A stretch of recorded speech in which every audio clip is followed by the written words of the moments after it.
The story begins with an introduction to the main character. Readers became aware that his name was Yang Chen, and today he lost his job. A tall, thin man with bright hair, the color of which was mixed between pink and beige, appears before the eyes of the audience. The man was covering his eyes with his right hand and holding a brown box with his left. Leaning on a light car, Yang Chen shouted at the top of his voice that today he had the most successful day. He was interested in the question of why such troubles always happened to him. In his thoughts, he allowed himself to assume that he would have to work as a taxi driver again.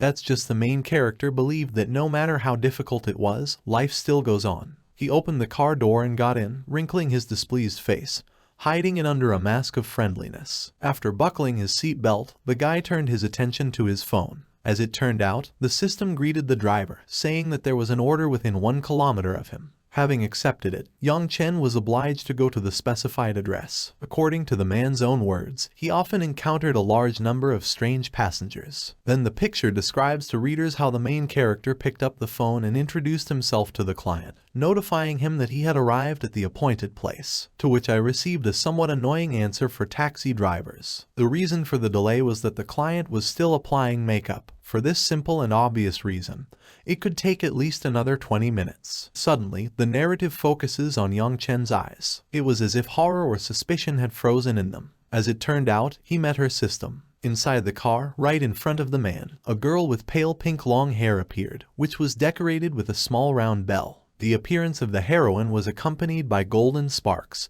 similar to sunbeams. She grabbed the main character's face with both hands and kissed him. Communication with the user was successfully completed. That's just such an unexpected action caught Yang Chen by surprise. Since then, his life has changed. Then the picture presented to the reader's eyes a stranger with a pot-shaped hairstyle, and a rather demanding heroine with long brown hair, who addressed him, explaining that it was obvious that he did not know how to drive, and besides, he was very slow. It became known that there were still a lot of people around the character who didn't like him. The same girl stood and shook, at the same time shouting through crying that she would leave a bad review and even complain, and also call the police to have him arrested for dangerous driving. Suddenly, the action describes how a blue window appeared in front of the main character. The system notified him, congratulating him along the way that the owner had successfully completed the mission based on negative reviews. Moreover, she rewarded him with the Aduan Financial Company and asked him to come to the company's office tomorrow to receive a letter of transfer, a certificate for real estate, and other documents. This made Yang Chen so happy that he couldn't even believe it was true. He grabbed his smartphone and started looking for something in it. The order was successfully completed. Then there was a mysterious girl in strange clothes and pink hair, who was already mentioned a little earlier. Many roads were opened in front of the main character, the king of entertainment and medicine, god of investment, artistic talent. For example, the narrative describes him wearing a strict blue suit with a red bow tie and wearing sunglasses. Under the spotlight, he grabbed a microphone from a pile of others and began to answer. Yang Chen then appeared in a different office outfit, holding a glass in his hand. He was becoming the best of the best. In the next episode, a man was talking to his subordinate, sitting in a chair and drinking coffee or tea. When he entered any hall, he was greeted by all the employees, bowing in a bow. And he only answered, greeting along the way and waving his hand in a gesture to stop, giving orders that they return to their work. His building resembled a multi-story piece of glass, which, because of the sun's rays, shone with different colors of the rainbow, like a diamond. Yang Chen wanted to become the king of the world. And as if it was, the picture rapidly describes to readers how a man was sitting in a dark wide chair. A fur coat decorated with gold fur sat on his shoulders, and pieces of gold papers themselves seemed to be flying in the air. Two richly dressed girls gathered around him, trying to please the hero. The story continues its fascinating and intriguing narrative. And so the first episode introduces viewers to Xinglong, the financial building of Yin City. It towered high above the ground, its glass surface shone from the falling sunlight, becoming like a rainbow multi-story house. The view that came from among the trees and bushes. Then the action presents the readers with the main character himself, dressed in a strict suit consisting of brown trousers, a pink shirt and a blue tie, which looked very harmonious against the background of his hair. Yang Chen addressed Zhang Jingyang with a furious and dissatisfied expression, saying that he had planned this project himself, so he was interested in the question of why he could not write his own name and get a commission for it. The man struck the table menacingly with both hands and stared at the interlocutor. He, in turn, impressively dispersed in a brown armchair. The character, as it turned out, also preferred an official style. He wore a white shirt, and over it a blue two-button jacket with a brown tie. Moreover, the most attentive reader could notice that he had a gold watch on his right hand. That's just his appearance did not match his style of clothing at all. A strong bald head and a crooked smile gave him a funny look. Jang Jingyan asked what the main character did not understand in his remark. The reason was that everything he did belonged to a company that, in fact, obeyed the talking man. When he asked the question, according to which his words were not logical, Yang Chen became even more angry. Tense joints and veins began to appear on his left arm. It was as if a charge, similar to an electric one, had passed through them. The main character turned around and rushed in the opposite direction from the table where Jang Jingyan was sitting, at the same time menacingly exclaiming that he was stupid and unreasonable because he continued to work for this company. His face expressed determination and determination. The story describes Yang Chen has already started to collect a rather large box of things. Two colleagues appeared next to him, on the left and in front. The first of them addressed the main character by name, asking him not to be so impulsive, because he still had no idea what kind of power Mr. Zhang had. And the second one picked up his remark and added from himself that if a man loses his job, then his girlfriend will not be able to do something to take care of her paralyzed father. That's just, despite their words, Yang Chen continued to fill the box, this time taking a photo frame. It depicted two people. The reader could identify the smiling protagonist in the left silhouette, next to whom stood a heroine with long blue hair. Finally, the character decided to break the silence by entering into a dialogue. It became known from his words that his parents left him a house and a car when they passed away, and now they were still with him. As it turned out, Yang Chen had already decided everything for himself for a long time. He was just going to work as a driver until he found something more worthy. The man finished filling the box and rushed away, followed by the farewell glances of the other employees. The story tells how the guy went to the underground parking lot. He was buried in his phone and was studying something carefully, simultaneously holding the collected things with his left hand. As it turned out, it was his girlfriend.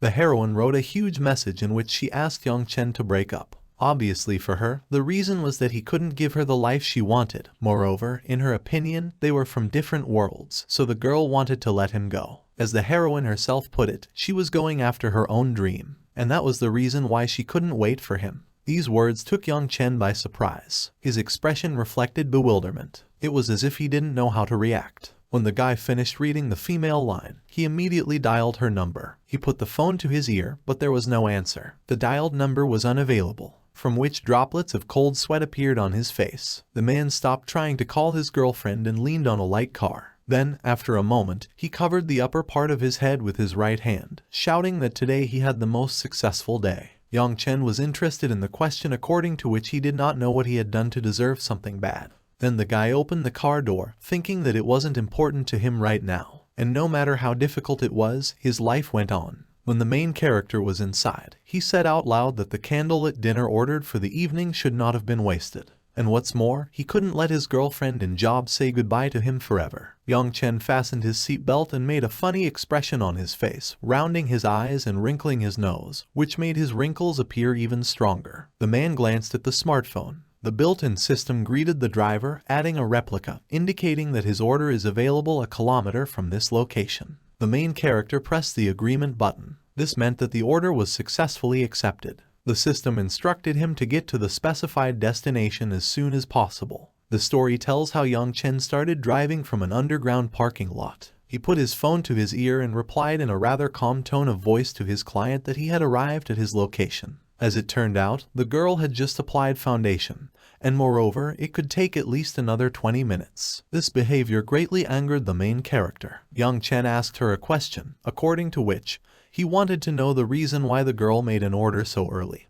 Because, in his opinion, she could make an order, go downstairs, and only then call a taxi. The heroine replied to him that she was almost finished, at the same time asking him to give her another half hour, and she was sure that everything would be ready. The next moment, the stranger threatened the main character that if he cancelled the order, she would file a complaint against him. But the man was unshakable, because he, despite the conditions of his client, was still going to cancel the order. Then the system said that the main character had received a complaint. It said that the heroine had never seen such a shocked driver before, because he yelled at her, and even cancelled the order himself. This did not please the man. He furrowed his eyebrows and compressed his lips, which made his face look like dissatisfied and even judgmental. Then something caught his attention. It became clear from his look, his eyes shrank, as if they saw something terrible. As it turned out after a couple of seconds, it was a girl with long pink hair that seemed to float in the air, ignoring gravity. She was wearing a short light green dress with transparent ribbons. Her appearance surprised the main character, who was still sitting in the seat of his car. He spread his arms out to the sides and exclaimed what was happening.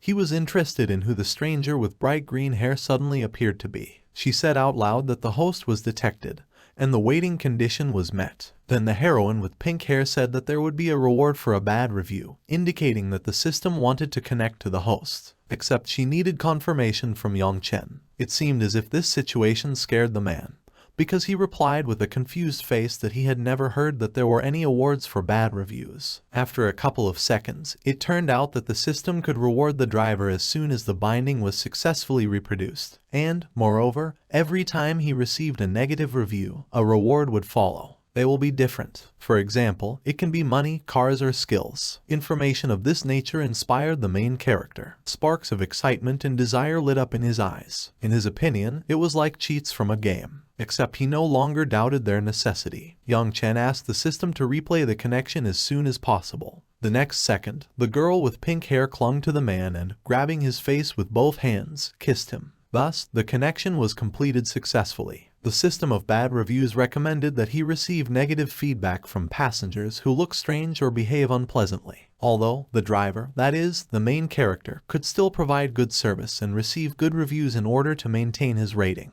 The stranger also went on to say that since the owner, as she called him, had just received a complaint, the system gave him a 28% stake in the All-Island Hotel Group, and he became the second largest shareholder of the hotel group. Moreover, the owner sent an invitation to the hotel, after which the main character will be sent an agreement on the transfer of a share of shares. Yang Chen was so glad that with sparkles instead of eyes, he exclaimed how strong and powerful the system was, which immediately after binding gave him such a big gift, to which she only wished good luck to her new master. Then a new order arrived. The voice on the phone made it clear that the distance from the driver's location was 1.2 kilometers, the All-Island Hotel. According to the man himself, this order was made just for him to go to dinner at the hotel with this name and pick up the promised contract for the receipt of shares. The order was successfully accepted. The story continues its rapid development. This time, the narrative begins with a description of the main character's new taxi job. A man drove up in his light car to some tall and statuesque girl with dark and waist-length hair. She was dressed in a strict office suit of a color mixed between pink and beige. Yang Chen greeted her and asked if she was a passenger with the order number 8043, to which I received a positive response. The heroine sat in the back seat of the car, quietly and calmly closing the door behind her. The man started his movement. The weather was clear and sunny outside.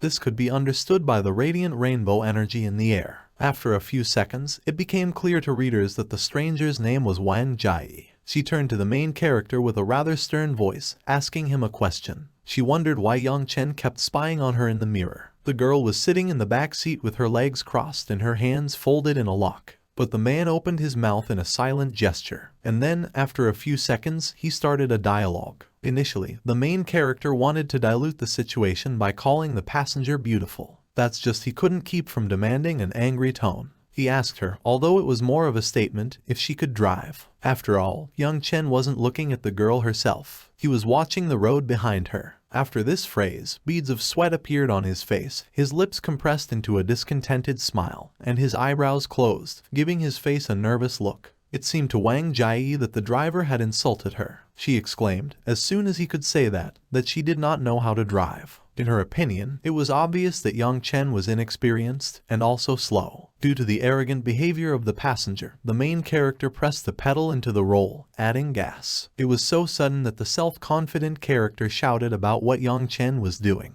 After a couple of seconds, having come to her senses, the girl apologized to the driver, referring to the fact that she was wrong. Wang Jai screamed plaintively for the man to slow down. Moreover, despite her arrogant behavior and possibly complicated nature, she said the word please. That's just Yang Chen continued to pick up speed, skirting cars that were driving slowly. The heroine has already grabbed the handrail inside the car to somehow protect herself. She kept her left hand on her heart and kept begging her dear brother, who she called the main character, and saying that she was wrong. The girl was scared. The reader could understand this not only by her remark, but also by her appearance. Horror and fear froze on her reddened face. It might seem that such a reaction only amused Yang Chen. After all, he exclaimed with an enraged face, wondering who the passenger called her brother. And then he threatened her slightly, pointing out that only if they did not get into an emergency situation, she would be able to get out of there alive and unharmed. From his words, it became very clear that the man will be able to let her go if she calls him dad.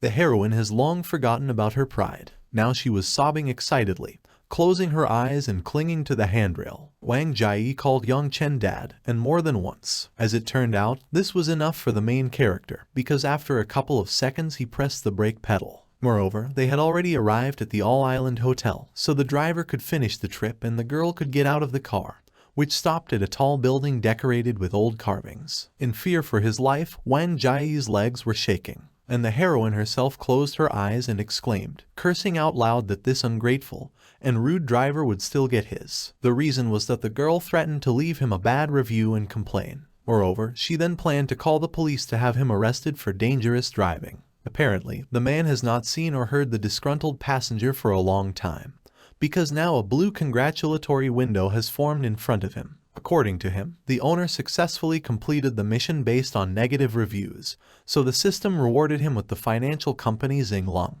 She also asked Yang Chen to come to the company's office tomorrow afternoon to receive a letter of transfer, a certificate for real estate and other important documents. The man was stunned by such information. After some time of quiet observation, he was overjoyed, because the Xinglong Financial Company is the same place where he worked a little earlier. Moreover, now he had a chance to solve all the problems with that arrogant guy. The narrative of the picture describes to readers how the main character appeared inside some buildings. When he entered the room with a huge sign, he met a girl on his way, whom he had served in a taxi a little earlier. She recognized him. Moreover, the heroine, covering part of her face with her left hand and thus touching her bangs, objected how he dared to follow her. Such an unusual reaction amused the man. It might have seemed as if he was proud that her so-called father had long since taken his place in this building. When he was talking about it, holding a smartphone in his right hand, his face took on a funny expression. His eyes were closed, and his lips disappeared due to the appearance of closed jaws. The man came closer to the heroine in a black suit, who apparently worked at the registration desk, and showed her something using the phone. The girl replied to him, calling him Mr. Yang, that his place was at table number 8. Their staff would take him there. She also took out some papers. As it turned out, it was an agreement to receive shares. From her words, it became known that this was another document that their manager would like to hand over to him, so she asked him to keep it. The next moment, the heroine made a welcoming gesture and said that Yang Chen was following her. Speaking of Wang Jie, she was thinking in her mind that even if she misunderstood him, she would never forgive him anyway. The main character sat down at a wide table, and the heroine in a black suit and with a short haircut handed him a cup of coffee, referring to the fact that his food would be ready soon, and now Mr. Yang should just wait. Then the picture describes how his attention was attracted by a passing girl, whom a little earlier he considered his passenger. It seemed as if he was surprised by her appearance. Ms. Wang Jie shook the young man's hand, greeted him and asked if he was Mr. Zhang Lung. A second later it turned out that this assumption turned out to be true, because the stranger gave a positive answer and, in turn, asked the heroine if she was invited by the director. The main character made a bold assumption, watching the whole situation and drinking his coffee on the sidelines, that it was like a blind date. He pricked up his ears and began to listen attentively to the conversation that had begun. Only 3 figures appeared on the horizon, 2 tall, long-legged girls and a man named Mr. Li. The first, dressed in a white top and denim shorts, was named Zhao Feifei, and the second, in a red tight-fitting dress, was Chen Xin. Yang Chen thought to himself that this was a clear coincidence. The heroine in the red dress turned to Mr. Li, calling him brother, and said that she had just seen an old friend, so she would come and greet him. The girl was next to Yang Chen. She gave him a stern tone to understand that he was going too far. The reason was that he and Zhao Feifei had already broken up. Therefore, she was interested in what he was going to do. The stranger made the assumption that the main character planned to sow chaos. The man made it clear to her that he was not so low. Moreover, he was not interested in girls like them. If they weren't ashamed to spend their whole day with men over 40 and 50, then he was very sorry for their parents. His words only angered the interlocutor in a red provocative dress. She pointedly slammed both hands on the table. Then Mr. Lai appeared behind her and asked Chen Xin a question, according to which he was curious about what was going on. The heroine, hearing his approach, touched her short blonde hair with her right hand and made an innocent expression on her face. The girl replied to Brother Li that everything was fine and asked them to leave, because she was going to come back soon and keep them company. The man's appearance emphasized a gold watch and chain, which clearly gave him the appearance of a wealthy man. Moreover, he doubted his girlfriend's words and added that it was obvious that a bad conversation had formed between Yang Chen and Chen Xin, so Mr. Lai asked who the main character was. He, in turn, explained that he was Zhu Feifei's ex-boyfriend, and she had just broken up with him today. The guy sat impressively on the sofa, putting his left hand on the back and holding a coffee mug with his right. There was a grin of displeasure on his face, because he decided that these two were in a relationship. The next chapter begins with a description of a conversation between Mr. Lai and Feifei. The man was interested in whether the words of the main character were true. He lifted her chin slightly to get a better look at her expression. That's just the heroine began to cry, saying, wiping her falling tears with a small fist, that she broke up with him a long time ago, but he did not agree. Feifei insisted that she had indeed severed all ties with the main character, but she could not expect that she would dare to follow her to the All-Island Hotel. In her opinion, Yang Chen was trying to intimidate her. Her face twisted with feigned fear. However, apparently, Mr. Li fell for her touching appearance. He asked the girl to be smart because it wasn't her fault. Moreover, she didn't need to be upset about someone like that.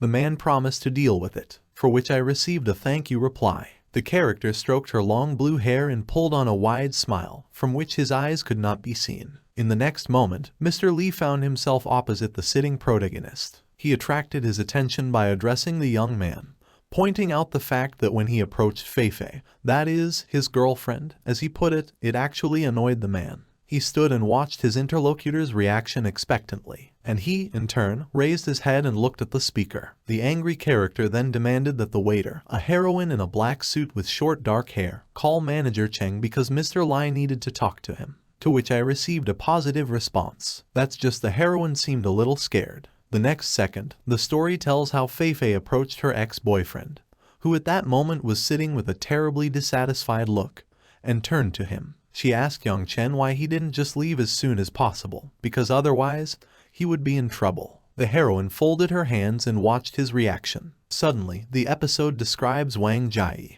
who covered the lower part of her face with her right hand and mentally reflected on what an eccentric driver turned out to be. She argued her conclusion by saying that the situation had reached the point that he simply would not be able to physically get out of it. Sitting at the next table, the girl was watching the situation. It might seem that she was amused. A man with a potty-like hairstyle approached her nearby, curious if his interlocutor knew this person, to which the heroine objected negatively, raising her right hand up. But after a second she added that some time ago she arrived using the services of a taxi, the driver of which was this very guy drinking coffee. Wang Jie also added that not only did he have a terrible temper, but also that he almost killed her by driving his car so recklessly. Moreover, the man also stated to call him daddy before he would let her get out of the car. And as soon as she left there, she gave him a bad review. This made the stranger very angry. It could be understood by his mysterious grin and frowning eyebrows. He exclaimed how Yang Chen only dared to do that. The character got up from the table and turned to Miss Wang with an angry expression on his face, telling her that he would teach an ill-mannered driver a lesson.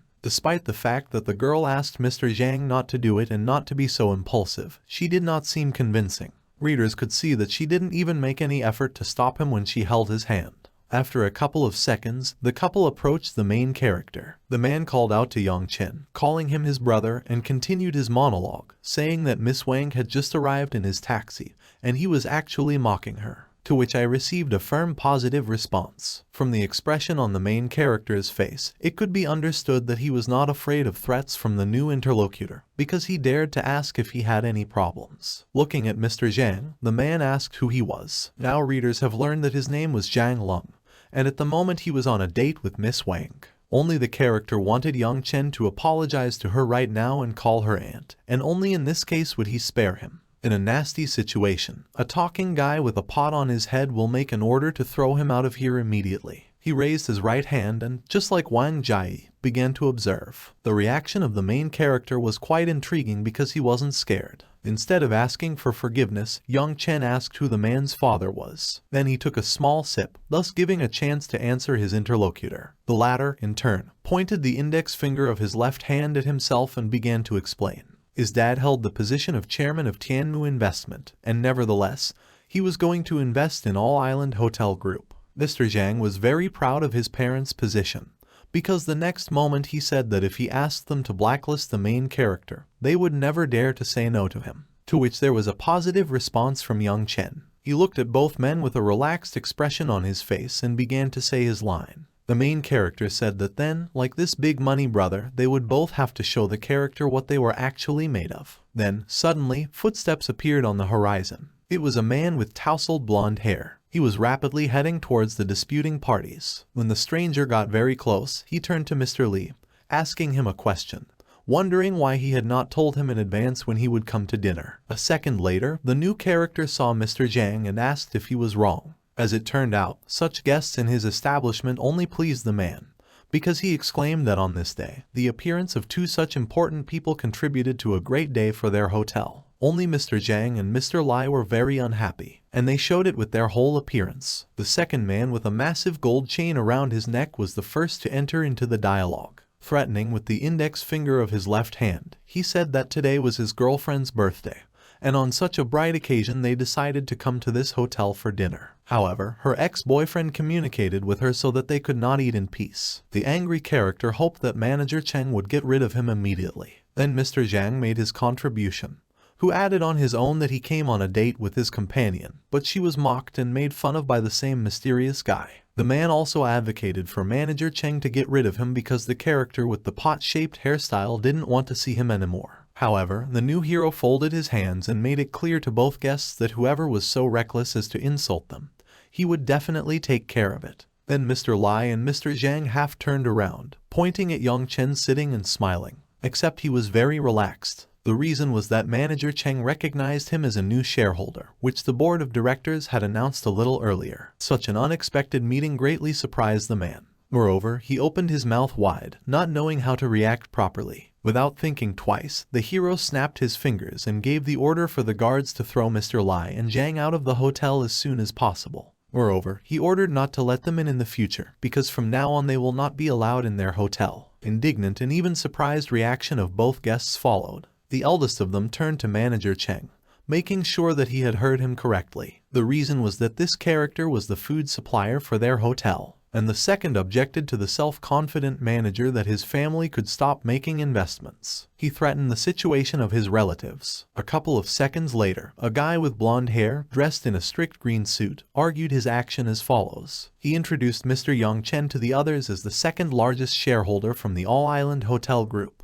which, in fact, the main character was happy about. He said out loud that manager Cheng knew his job perfectly. These words were followed by a surprised reaction from everyone who participated in the quarrel. Everyone was shocked by the fact that the main character held such a high position. Beads of sweat appeared on the faces of Zhao Feifei and Chen Xin, and Mr. Lai was completely speechless. Wang Jai mentally pondered whether a person as rich as the second shareholder of the All Island Hotel could really be driving a taxi. Now, in her opinion, the fact why he spoke so arrogantly became obvious. Now the main character began to speak. He looked in the direction where the men were standing and replied first to Mr. Lai, pointing out to him that in the future they would no longer need his help, and then to Zhang Lung that they would not accept his investments either from now on. Such cruel, though to some extent fair words took the characters by surprise. A second later, Yang Chen gave the order to throw them out of the hotel. Nevertheless, the story does not stop its narration. This time she describes Feifei with a tear-stained and reddened face, who looked at her ex-boyfriend and thought about what she could only think about when she made the decision to break up with him. Mentally, the heroine was thinking about what she needed to do. The first thought that came to her mind was to ask for forgiveness, although it was already a little late, which, in fact, happened in the next second. The girl fell to her knees and closed her fingers, addressing Yang Chen. From her words, it became known that she was wrong. Moreover, there was nothing serious between her and Mr. Li, because she only allowed him to hold her hand. Feifei pointed out that it belonged only to the main character. Her friend appeared on the horizon, a girl in a red provocative dress. She hit Feifei on the shoulder, pushing her out of the view in this way, and called her a bad woman who only loves money, and then asked him to turn his attention to himself, explaining that she was still clean. Yang Chen took a cursory glance at them and mentally came to the conclusion that these two heroines were starting a dog fight. When the man drank from his mug, Mr. Lai turned to him, who referred to the fact that he did not know about the relationship between him and Feifei. Otherwise, even if God gave him a little bit of courage, he wouldn't dare to have a conflict with him. The main character defiantly put the device on the table and with an evil expression on his face, which even caused the aura around him to take on a dark hue, asked Manager Cheng why he had not yet kicked out unwanted guests. The latter, in turn, made it clear with gestures of his right hand that he understood the order given. Then he turned his head to the left and asked the guards to take them out. Several men grabbed the arms of Mr. Lai, who shouted at the top of his voice that he was wrong. Chen Xin, who plaintively begged for a chance to explain herself. The story continues its rapid development. This time, the narrative describes how Manager Cheng explained in his ear to the main character, who was still holding a coffee mug in his right hand and looking at a man with a pot on his head, that it was Zhang Lung, the son of the chairman of Tainmu Investment. Then Yang Chen looked at the character in the green suit standing nearby and asked him a question. As it turned out, the main character was interested in why they needed their investments, because at the moment, while he was here, they did not need them. Moreover, he was curious why everyone was so afraid of him. The next remark was made by Manager Cheng, who waved his right hand and ordered the guards to get rid of Mr. Zhang too, and also to blacklist him and never let him come to their hotel group again. That's just from such words the man got angry. Rather, he was even scared. His light eyes were very round, and drops of cold air appeared on his dark face. The character distorted an evil grimace and put his index finger in front of him, thus trying to stop the guards. He exclaimed that no one should dare to touch him, and that the second shareholder of the All-Island Hotel was not something that they at Tainmu Investment would pay attention to. Then the man turned to his companion and made an offer to Miss Wang to go to another restaurant to eat, forcing Mr. Cheng and Yang Chen to look at their backs. As it turned out, such strange behavior, similar to escape, indicated to the main character the fact that Wang Jieyi liked Zhang Long. From just one thought, an evil grin wrapped around the character's face. After a couple of seconds, it became clear that the main character had something in mind. He decided to steal her and support her a little to see how the young heir would be proud of himself. Yang Chen called Miss Wang by name, forcing her to turn her head over her left shoulder, and asked who she had a date with. The picture describes to readers how the character got up from the table and went to a small flower bed inside the building. The man plucked a flower with bright pink petals and asked the heroine to pay him some attention. As it turned out, Yang Chen wanted the girl to keep him company, sit down and chat with him for a while. An impudent smile froze on his face, and his nose seemed to sharpen, which made the expression a little false and feigned. Moreover, the main character felt that he had scared Wang Jieyi with his jokes in the car some time ago. For this simple and obvious reason,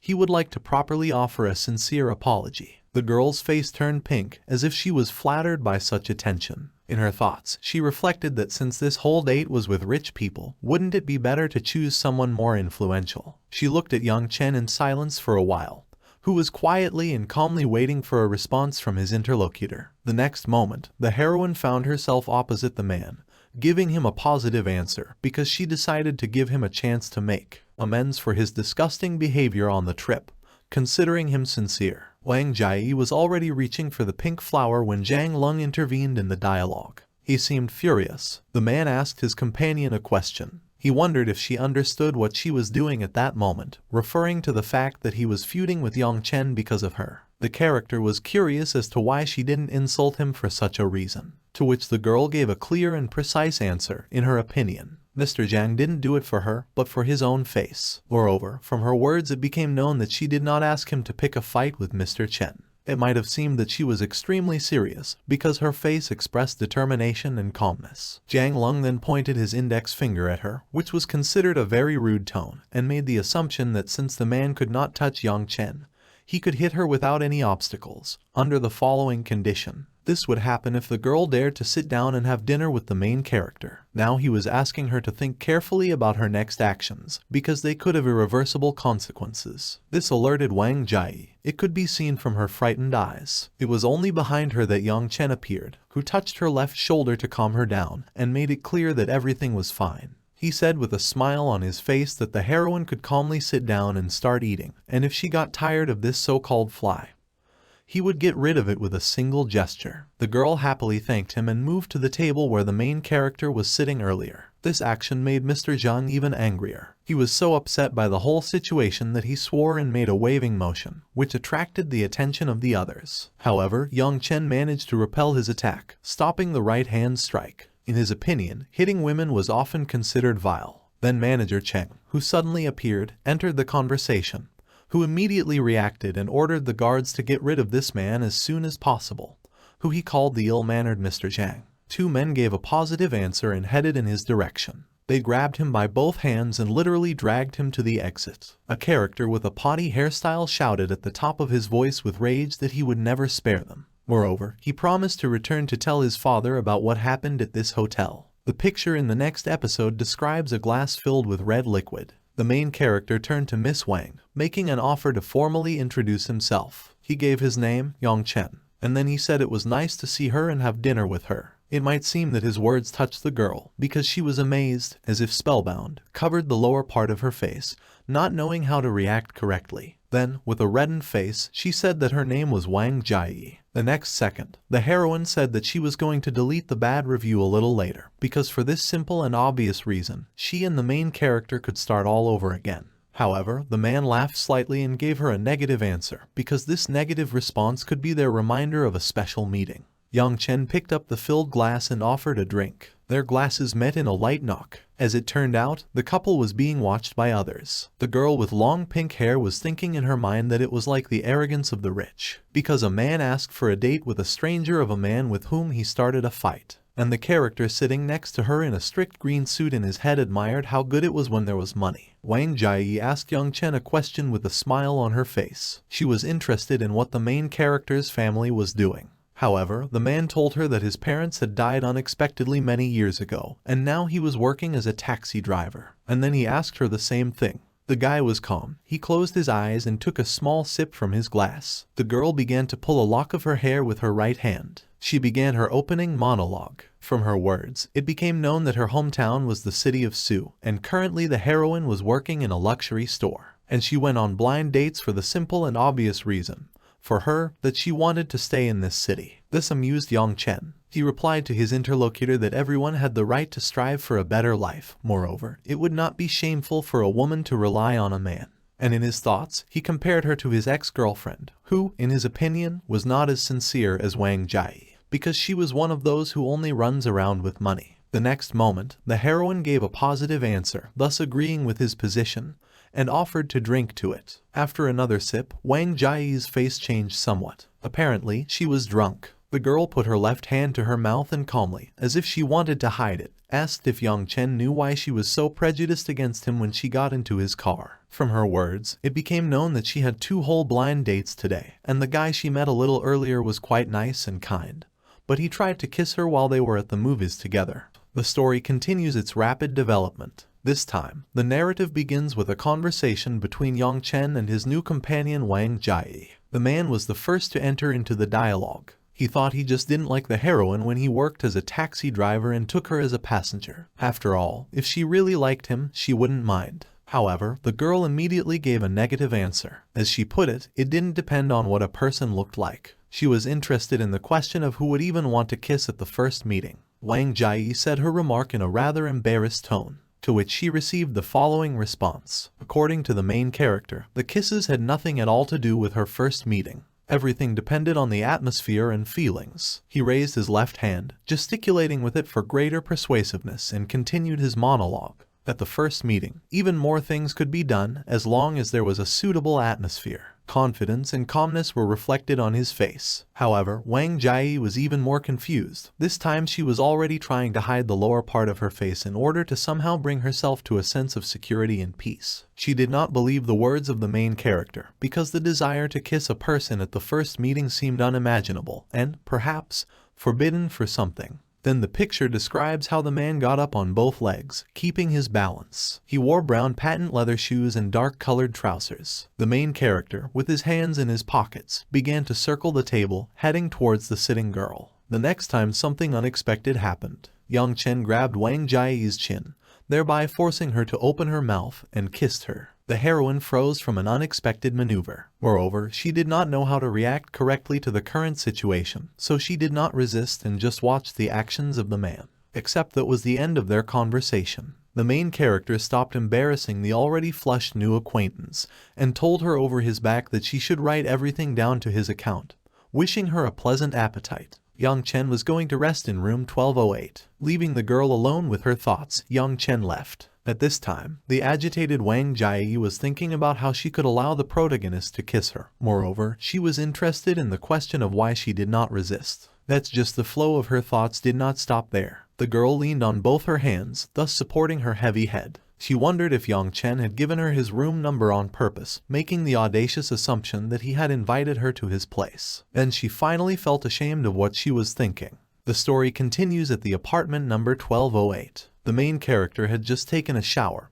He was wiping his pink hair and suddenly heard a knock on the door. This made him turn around and look surprised, because he didn't seem to be expecting anything. When the man opened it, he saw Wang Jieyi on the threshold, who, without thinking twice, threw herself on Yang Chen's neck. When she pulled away from him, she tried to explain her strange behavior, and the man was silently watching her, his brows furrowed, giving his face a serious and somewhat angry look. And then she made the assumption that Wang Jieyi was just drunk. From the surprise, even a drop of sweat appeared on his swarthy face. Of course, he didn't know how to react to a girl like that. In her thoughts, the heroine reflected that she could not help herself, because she felt the hard and inflated press of the main character with her hands. However, Yang Chen picked her up and took her in his arms, saying that she would not regret it in the future, because this whole situation started on her initiative. The man closed the door, pushing it with his foot, and headed deeper into the room. The atmosphere has acquired a warm and passionate hue. The main character and Wang Jieyi indulged in each other's company, left alone. Suddenly the picture ends. Now readers could see the development of events the next day. The weather was clear, and the bright sun illuminated a multi-story building that looked like a huge piece of glass. The man was lying in bed and opened one eye, trying to wake up his body in this way. He looked at the next pillow and made the assumption that the girl had left. Then Yang Chen, rubbing one eye with his hand, sat up on the bed and began to enjoy the morning freshness that was soaring in his room. Suddenly he turned around and saw a red spot on his bed, which took him by surprise. The man was very surprised because he guessed. Suddenly, the main character turned his attention to the table and noticed several bills. Yang Chen walked up to him and began to read the note. The girl wrote in it that she liked the night spent with the character. She was quite, for this simple and obvious reason. For her, the heroine decided to leave him the money, considering it a service fee. Moreover, Wang Jieyi turned out to be even more audacious. She asked the main character not to go anywhere this month, pointing out to him that he would gain strength. And when she gets paid next month, the girl will come back and spend an unforgettable time with him again. That's just Yang Chen liked such a strange and somewhat intriguing behavior of a new acquaintance. He found this woman quite interesting. Suddenly, the action shifts to the situation inside the Sin Lung financial building, which was shining from the sunbeams. The main character approached the man at the registration table with both hands in his pockets and introduced himself that his name was Yang Chen. Readers became aware that he had come to pick up his things. The new character had bright red hair, and he wore a strict dark blue suit. A second later, this hero was next to the man, shaking his hand in greeting.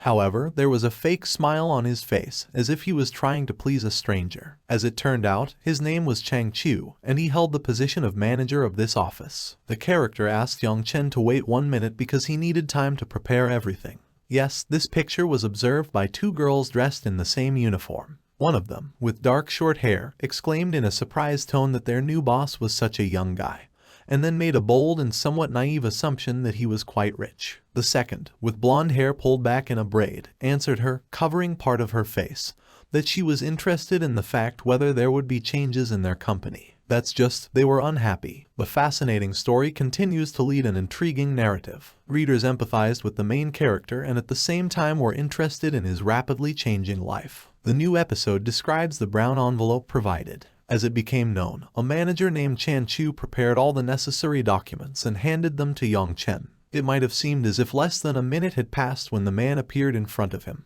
Probably for this simple and obvious reason, a smile shone on the face of the main character. He pulled his right hand already to the documents belonging to him. Finally, manager Chan Chiu told him that young Chen had every right to check the contents of the brown envelope and make sure that all the papers were in their proper place. However, the main character objected. He said that there was no need for verification because he believed that the man standing in front of him, that is, an office worker, was a really good person, and that's why he would deceive him. And then he expanded his remark with words that were somewhat unexpected for rich and arrogant people. It became known to readers, and to employees too, that young Chen needed each of them to help him with the management of this huge company, because they had worked in it longer and knew a lot about it. He needed loyal employees. Only the audience could see how manager Chan Chiu's fake smile transformed into an arrogant one, and the mysterious expressions on the faces of both girls, dressed in a strict black and white suit, became radiant and cute. And so far the reader could not understand whether it seemed to him or not,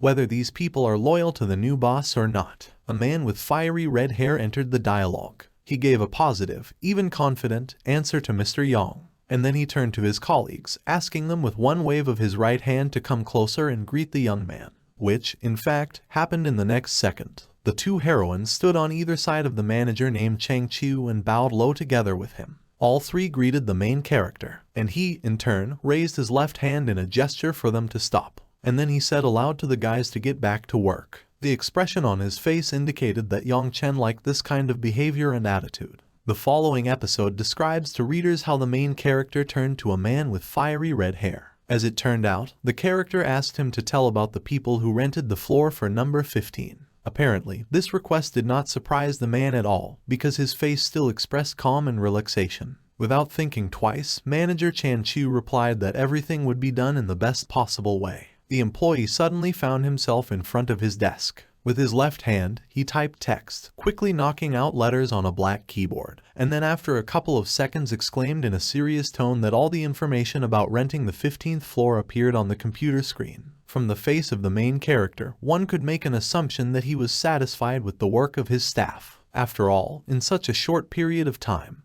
the manager managed to find everything that was needed. Surprised, Yang Chen began to listen attentively to his new interlocutor. A moment later, it became known that the person who rented the floor was named Zhang Jingyan. His contract expires at the end of this month. Then the main character entered the dialogue. He kept silent that it so happened that their lease was coming to an end. That's why Yang Chen suggested that manager Chan Chiu go and talk to him, to which the man received a positive response, and a satisfied smile shone on the face of the office worker, which no longer seemed forced. The picture describes how both characters found themselves inside the elevator, which was rapidly rising to the 15th floor. The main character was satisfied with the outcome of the events. He held himself confidently, putting both hands in the pockets of his dark pants. But suddenly all the reader's attention was sharpened to the man, manager Chan, who was standing behind him. As it turned out, his phone in his right hand was vibrating, and the emphasis was placed on the left, where there was a brown envelope with documents. The aura around the office employee acquired a light appearance, as if the character was stunned by surprise. The fact was that the guy received a call from a client about the lease. Manager Chan Chiu apologized to Mr. Yang and was already preparing his finger to press the reply button.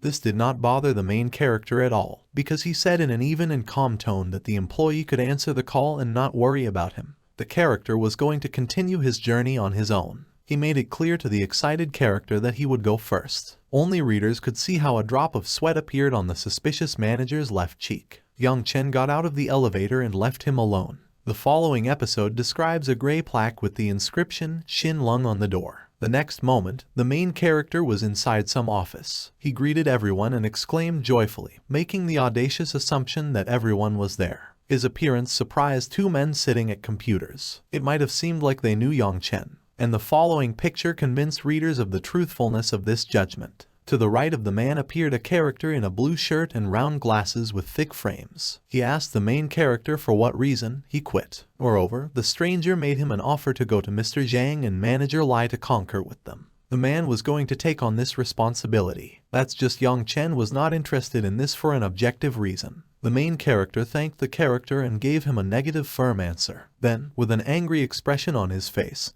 He started shouting at the top of his voice, wondering where Jang Jingyan was. In a demanding tone, he ordered him to get out and show himself as soon as possible, because, apparently, Yang Chen was sure that this character was hiding from him in the office. Suddenly, a bald man with rather wide eyebrows appeared behind the main character. He asked him a rhetorical question, according to which Yang Chen shouted for no reason. Didn't he know where he was? That's just his next remark seemed a little arrogant, because the stranger tried to point out Yang Chen's position, because of which he could, in his opinion, behave like that. His appearance did not please the main character at all, because he was not even surprised that the character deigned to come out. However, the man was sure that the bald character was at least a little scared. The eyebrows on Yang Chen's face closed into one, giving him an angry but firm appearance. He asked the interviewee who appeared if he had a commission that he owed him. Only readers can see a certain self-confidence in Jang Jingyang's eyes. The arrogant character turned to Yang Chen,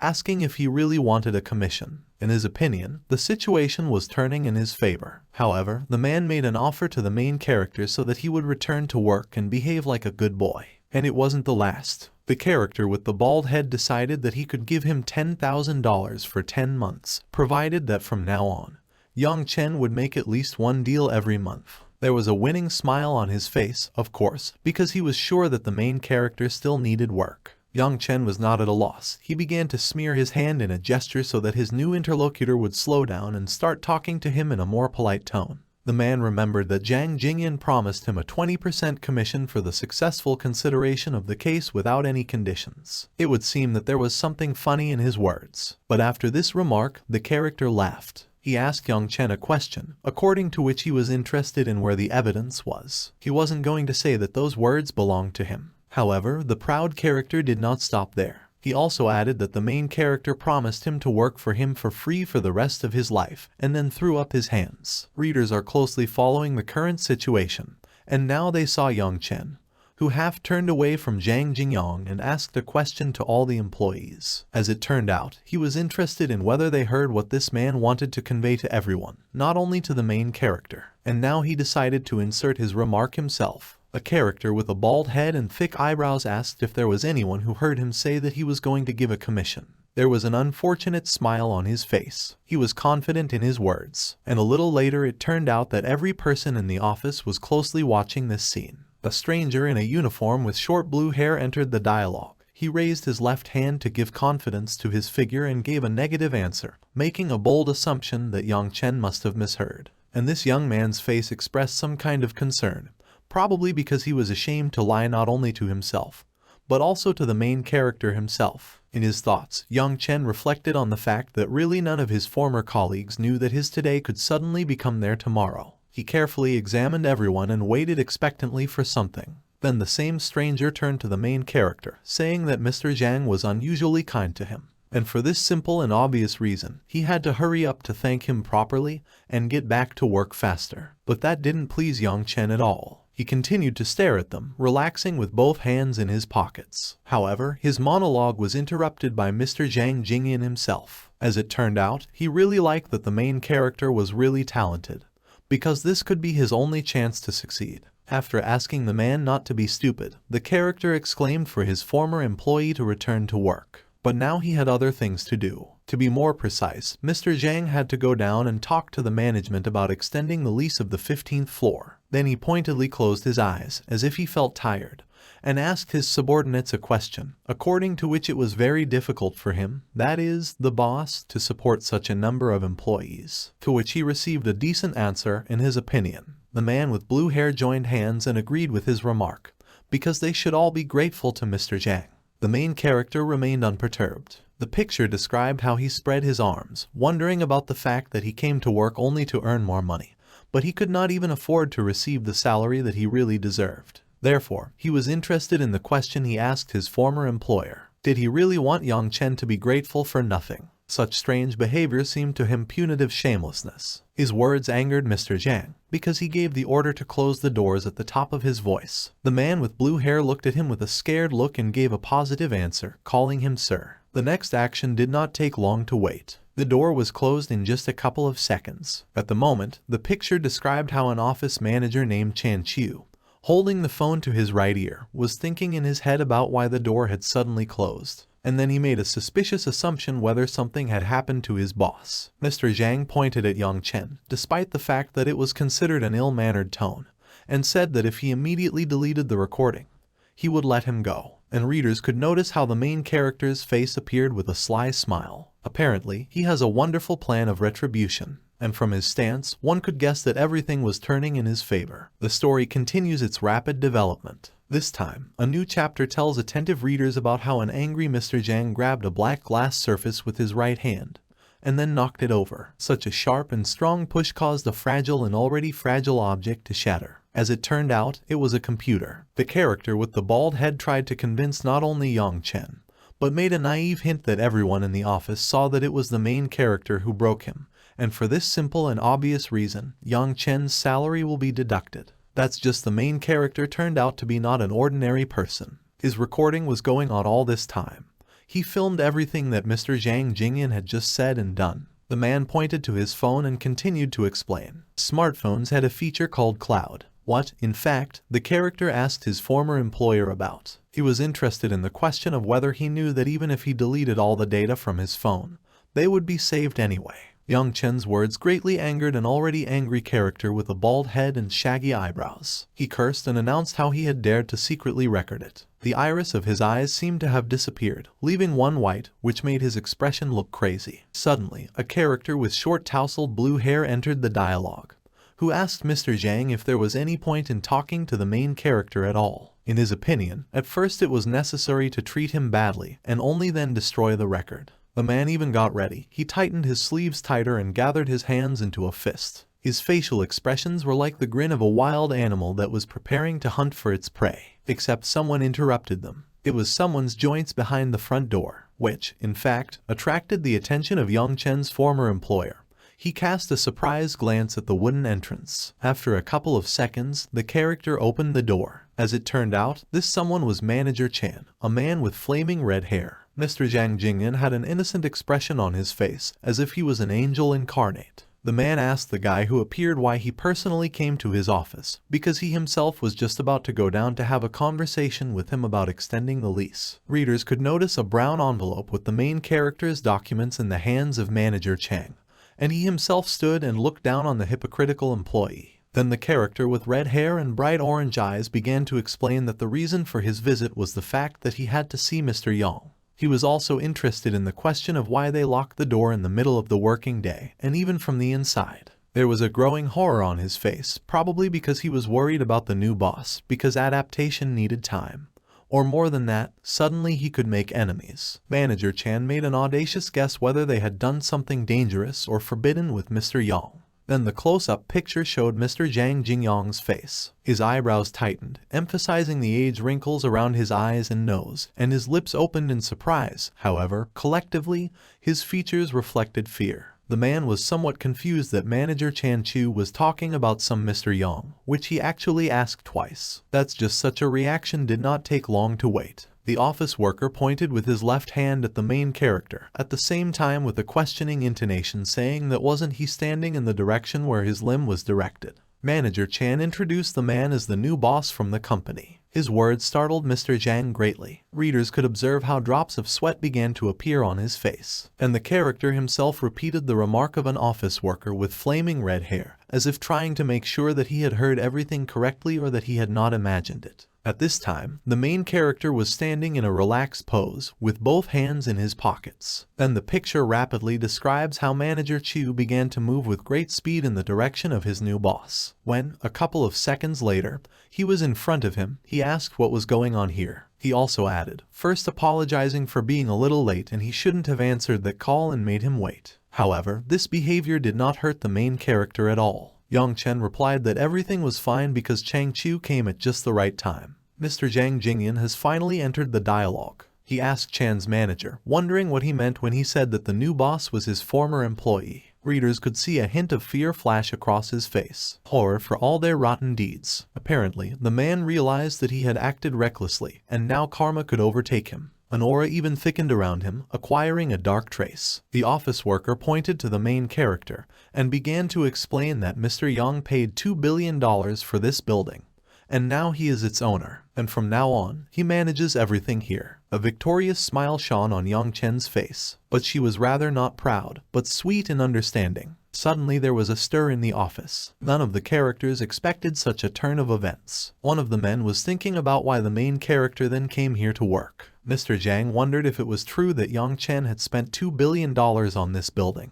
even though he had already made sure of it. And a man with blue hair made a bold assumption that the guy bought it because of a gesture of revenge, because yesterday he quit, and today he is buying this building. The same character happened to be next to Manager Chang and asked him a question in his ear. As it turned out, he was wondering if he had made a mistake in thinking that he, Yang Chen, just had the same name as their new boss. Readers could see how the calm and balanced expression of an office worker with flaming red hair suddenly changed to an angry one. He shouted at the top of his voice, referring to the fact that the hero was mocking him, because it seemed to him that the man doubted knowing who was in charge here. Mr. Zhang Jingyan entered into the dialogue. He made a guilty expression, grabbed Yang Chen's limb with both hands, turning to him. As it turned out, the man asked him not to be angry with him, arguing his shocked behavior by the fact that he simply misunderstood him. Moreover, the hero admitted his guilt. He replied that it was true that he should have been punished for the acts committed. Mr. Zhang tried his best to force a smile, and then he said out loud, making an offer to the main character to double his salary and subsequently forget about this incident. They were interrupted by Manager Chan,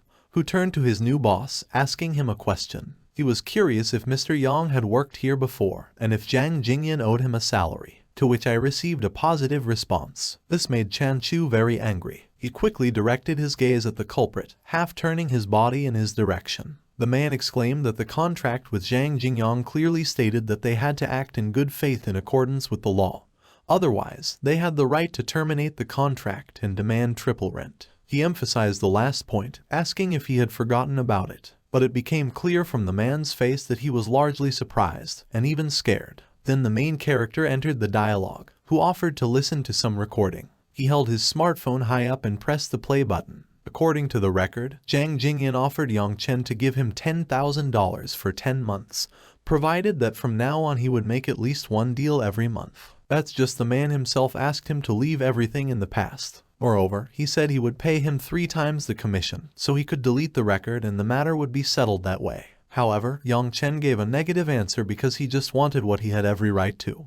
He didn't need a penny more. Then the main character turned to Manager Chang, leaving this question to him. He also asked him to make sure that he would be satisfied with the decision, to which the office worker said not to worry, because he would do everything in the best possible way. When Yang Chen started to leave the office, Mr. Zhang suddenly appeared in front of him and asked him. He wondered why he wanted to get rid of him, because he had already admitted defeat. Moreover, the guy could not imagine how life would turn out in the future. A victorious smile shone on the main character's face. He exclaimed that he was the kind of person who never leaves a way out for his enemy, and then gave the order for Mr. Zhang to get out of his way, except that he was unperturbed. The reason was obvious: he wanted to discuss everything. However, this only made Yang Chen angrier. He asked him who he was to talk to him about anything. Suddenly, Mr. Zhang, turning his head in different directions, addressed all the abandoned office workers, shouting at the top of his voice that everyone who could help him would receive 50,000 yuan. There was silence. None of them gave an answer. For this simple and obvious reason, Mr. Zhang inflated the price to 100,000.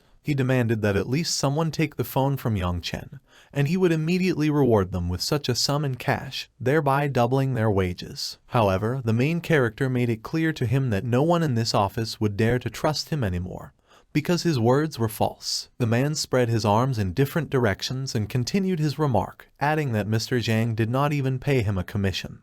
Did he really think that everyone was so stupid? At that moment, Manager Chan managed to react. He grabbed his phone and demanded that the security of the building go up to the 15th floor immediately, until the situation only worsened. The story continues its rapid development. Now the picture describes to readers the actions that took place 10 minutes later. It all starts with someone's steps. At that moment, the 2 employees were discussing among themselves what was going on and why Manager Chu had called them here. Her colleague, covering her mouth with her hand, replied that she had no idea. All the guards were there too. Apparently Jingyan had insulted Manager Chang, who pointed to a man with a bald spot on his head. He exclaimed that he would like to see who would dare to touch Mr. Yang with even a finger. Readers saw a large group of security officers gathered around them. Such pressure made Mr. Zhang nervous. It was noticeable on his face, because drops of sweat appeared on it. His eyebrows closed into one, and his nose pursed up. The hero was wiping his neck. Young Chen entered the dialogue, who cleared his throat to attract the attention of an office worker,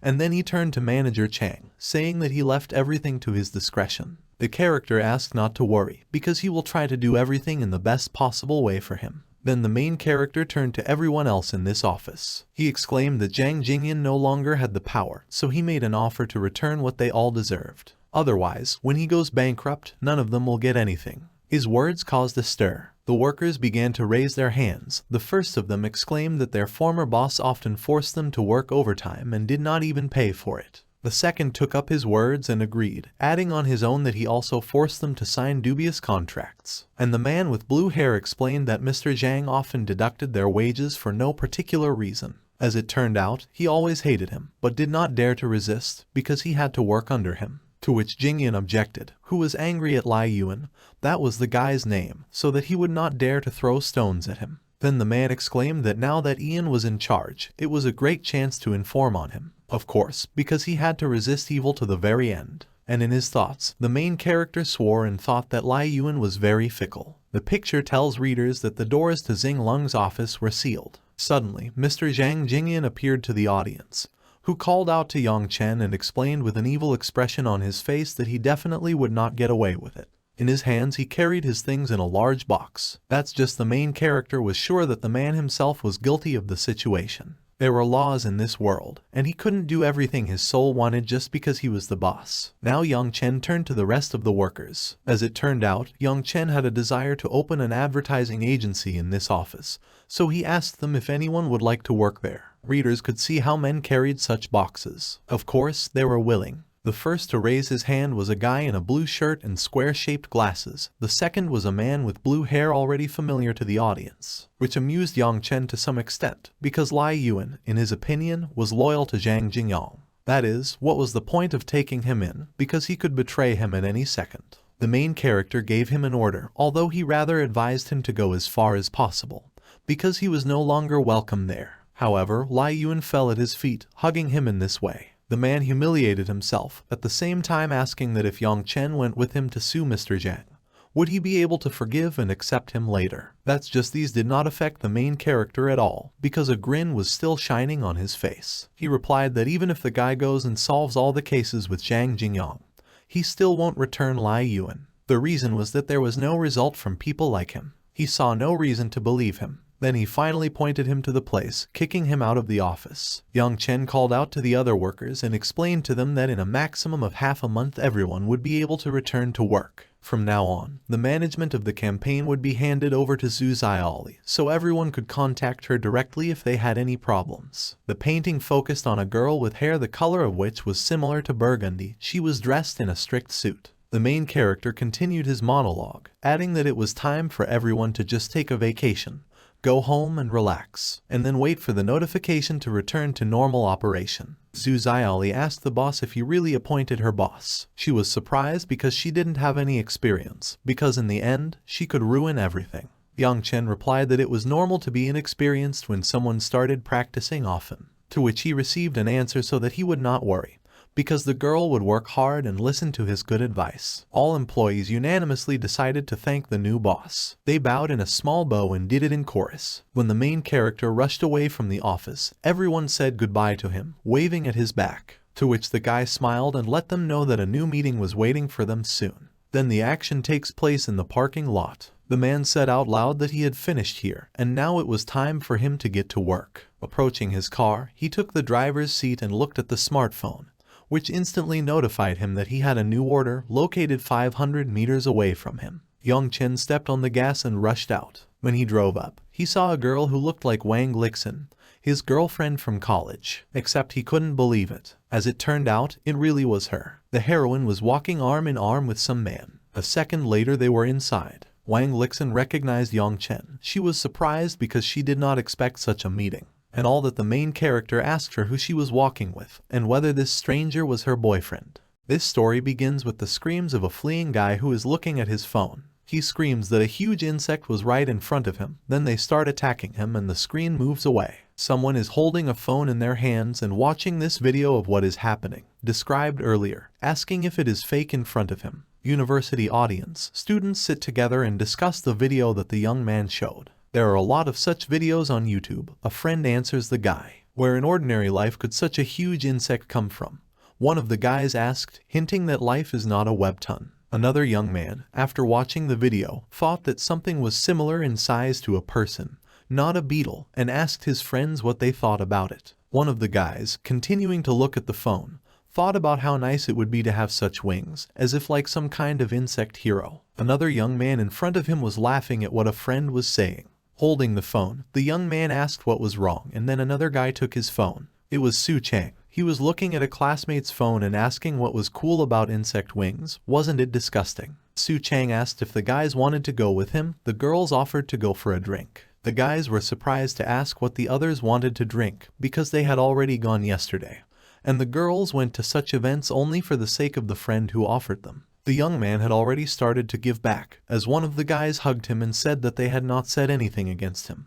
The other two bowed and were ready to join the event with joy. Su Chang was a rather intelligent and attractive youth who was aware of this. The young man had more than 5,000 followers on Instagram, and his school grades were always excellent. He was always invited by beautiful girls to alcoholic university parties. If we judge it all by the food chain, then our hero was its ruler, sitting at the very top. Perhaps some of you may think that these were infantile arguments of a young man.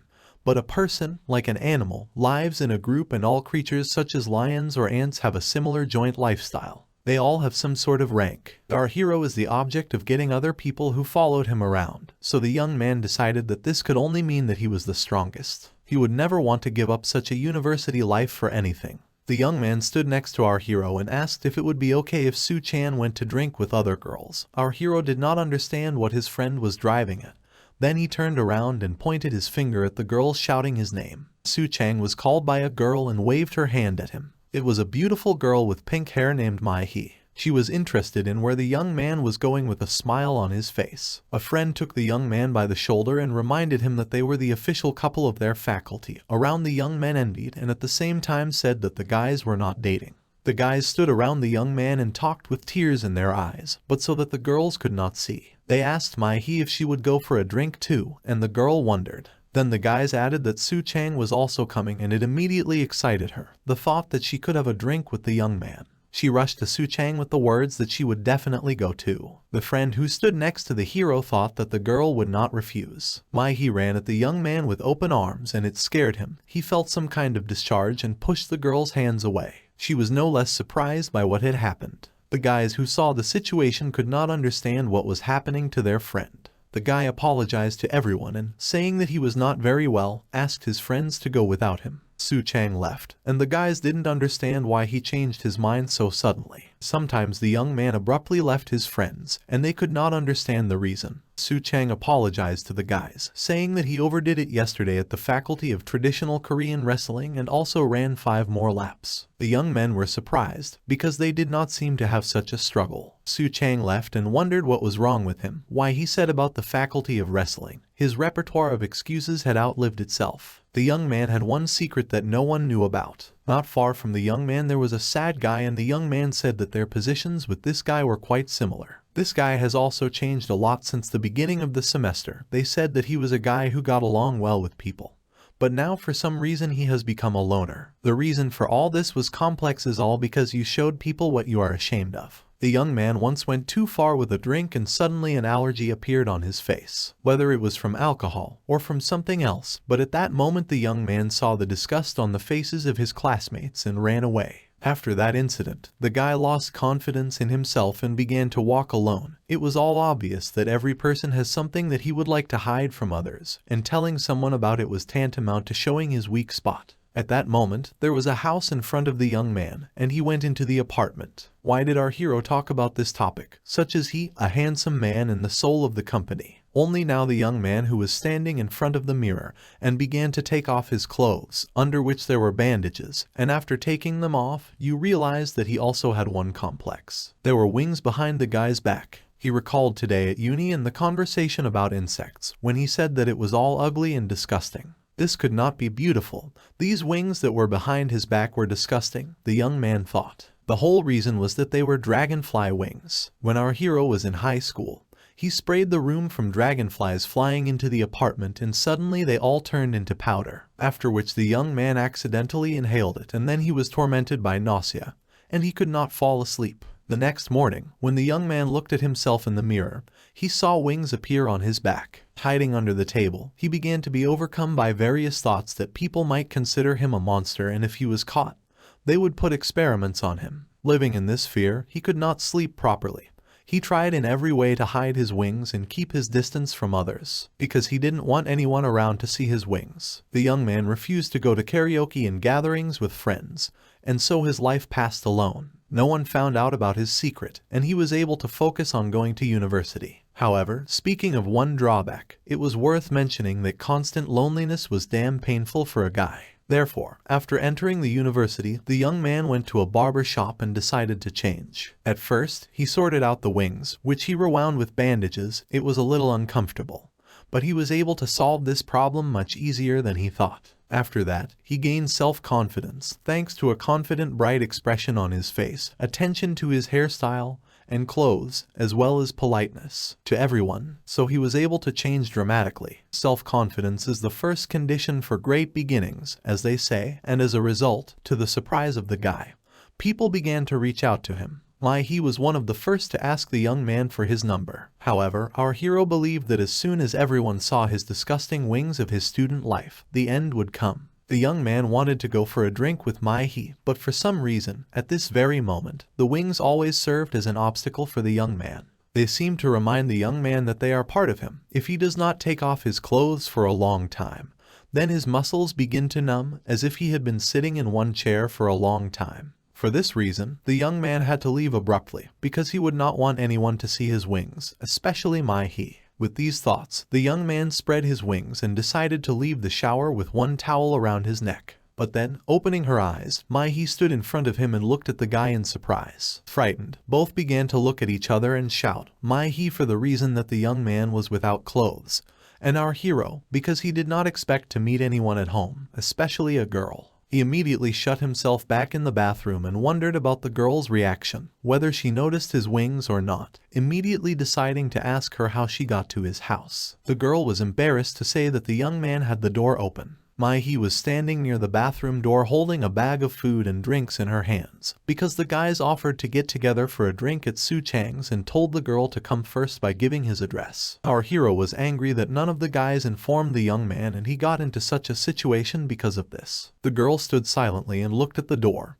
after which she decided to ask the young man if he really left because he felt bad. The young man was surprised that she asked. Mai-hee talked about what was bothering her, because it wasn't the first time the young man had left everyone so abruptly and left. Sometimes, she said, he looked like he was in pain, and she asked a question that very upset and frightened the young man, whether he was hiding something. Standing in the bathroom, looking at the floor, he replied that he was not hiding anything from her. Mai-hee was silent, but after thinking about it, she put the package down and asked the young man to come out. He was surprised by her reaction. Then looking out from behind the door, he saw that Mai-hee sat down on the floor next to the bathroom and said that they should go to the cinema today. She would wait for him until he came out of the bathroom. The young man tried to dodge, saying that he felt bad, but the girl didn't believe him. She started talking about how it was clear that the guy was not ill, and that he was constantly alone thinking about something, as if he was hiding something. She was sad from all these thoughts, and she understood that the young man would not share his experiences with her. For her it was it's a shame. And Mai-hee reminded him of the story when a young man saved a girl from a student who was constantly following her. He, of course, remembered this. Then the girl told him that at that moment it looked selfishly ridiculous, and she did not understand why he got into someone else's business. But nevertheless she was very grateful to the young man, and if he did not hate her, then she would also like to get into someone else's business. She told the young man that he could turn to her for help and talk if something was bothering him. The guy was standing outside the door and looking at the ceiling, mentally thanked Mai-hee for what a wonderful person she was and dressed and left, saying that they had to go to the cinema. But at the same time, the young man understood that he could not show the girl anything, even if she was so understanding and kind. And maybe it was the right decision. Going to the cinema for them, someone was watching, someone who looked like a mantis and smelled the feed. Arriving at the cinema, the young man tried to stop Mai-hee, who was ready to help everyone and participate in surveys from students. The girl was too kind and could not refuse those who asked her for something. Smiling, the girl showed that she was given a candy, from which she was happy, while she looked so beautiful that our hero was embarrassed. The young man's head was visited by the thought that if he and Mai-hee started dating. The guy was thinking about it when, sitting in the cinema, the girl, frightened, clung to him, and then decided to go to the toilet, spilling something from a glass on her jacket. The young man thought that someday he would have to tell her about his wings, and if she sees him like this, will Mai-hee continue to treat our hero as before? Then he decided that she would be scared. He couldn't admit to anyone that he was a monster. And I decided that now everything can go on as usual. Sitting in the cinema, suddenly everyone saw that the screen and the lights turned off. Something was wrong with the electricity and everyone was dissatisfied with what the action in the cinema ended. But then suddenly a young man who ran into the hall shouted about evacuation and asked everyone to leave the cinema right away. He shouted about a suspicious object that was in the building and at the same time had a weapon with him. Someone thought it was an event. But the young man dispelled their doubts, saying that it was an evacuation and everyone had to follow his instructions. But suddenly he froze and could no longer say anything. The same object that the guy had talked about earlier appeared from behind and dealt with the young man. Everyone, seeing the picture that happened in front of them, began to flee. Our hero did not understand what was happening. He looked at the fact that a man had just been killed in front of him and could not believe it. The hero realized that it was dangerous in the cinema and had to get out, but Mai-hee was still in the building. While everyone was running away, the monster saw our hero, knowing that he was looking for him and jumping next to the young man broke all the chairs in the cinema. The young man fell to the floor and looking at the hands of the monster that was in front of him, could not believe his eyes. His hands were not hands. And they heard each other. The young man asked what that monster was doing, then grinning. The monster realized that the young man had seen an insect man for the first time besides himself. Then the villain decided to ask and confirm his idea that the young man, like him, also drank an insect repellent called jungle juice. The young man looked at the monster in horror and did not understand what kind of jungle juice he was talking about. But then memories surfaced before him of the moment when in high school he sprayed the class with insect repellent,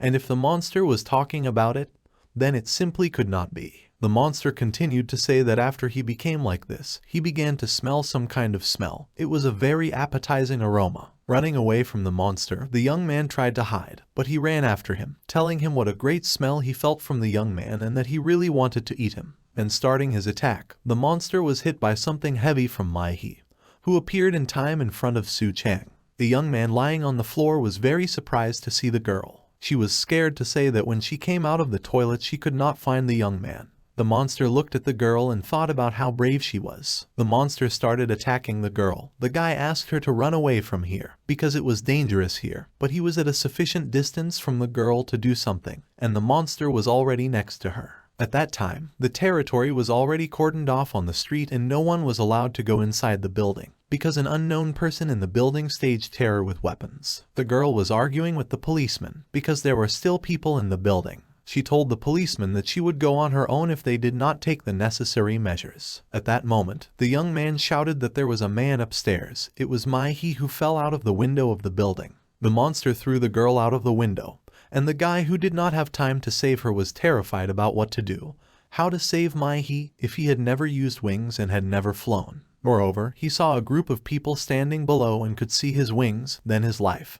His usual life would end. He apologized to the girl, mentally saying that he could not save her. But at the same moment, feelings and reaction took over, and our hero was already jumping after the girl. The monster that threw the girl out of the building believed that the young man could not survive, because an insect man, falling from such a height, would die, while thinking what a coward like this guy would do in such a situation. The young man looked in front of him, hugging the girl to him and thought that everyone would look at him now. He didn't know if he would lose his life now, but remembering Mai-hee, who said she was ready to help him, he decided that it was the right decision. And his wings burst out. Each person had something that he wanted to hide from others, and to tell about it was tantamount to showing his weakness. With these thoughts, our hero descended into the crowd of people photographing him. This is the story of a tough survival, a student who suddenly became weak after falling into the stone jungle of natural selection. There were wings in the very center of the city. Looking at all this, the girl said that she had previously wanted to break into the building, She was very surprised and she reported on the transmitter that, in her opinion, the young man did not need to be exterminated. He had to be taken to school like herself. Taking off her cap, she was looking at the guy, and a long mustache was sticking out of her head. Everyone was trying to figure out what had happened. Someone saw that the young man saved the girl who fell from the window of the building. All the cameras were pointed at the two of them at the moment when the young man descended with Mai-hee from the sky. The monster realized that the young man was hiding his wings, and the strangest thing was that the young man was hovering in one place. Our hero was looking at Mai-hee, who was on his hands and saw blood, but the girl did not answer him. She fainted. The monster was thinking about what the young man was capable of. Our hero was getting used to it, even though it was his first flight. The monster wanted to stop the young man, but realized that in front of him was the only creature capable of flying like that, and it was a dragonfly. The young man received dragonfly DNA by taking jungle juice. Su Chang flew over the city, wanting to find the nearest hospital, and the monster, looking after them and licking his lips, thought that he felt like he wanted to eat this dragonfly. The same girl was waiting for him from behind. After dealing with him, she asked if this monster knew what he had done. The girl recalled a previously uploaded video on YouTube, which was clearly not enough for the monster, so he also decided to arrange a performance in the city center. He probably really wanted to be caught. The girl, wearing a cap and hiding her mustache, looked at the monster that lay in front of her and told him that the world should not have known about their existence. At that moment, our hero flew to the hospital at full speed to save the girl who was unconscious. A month later, everyone was discussing the video that was uploaded to the internet. Su Chang's friends were also looking at what had happened. The incident in the cinemas interested everyone. Looking at the screen, she saw a guy with wings on his back, which very much resembled the wings of a dragonfly.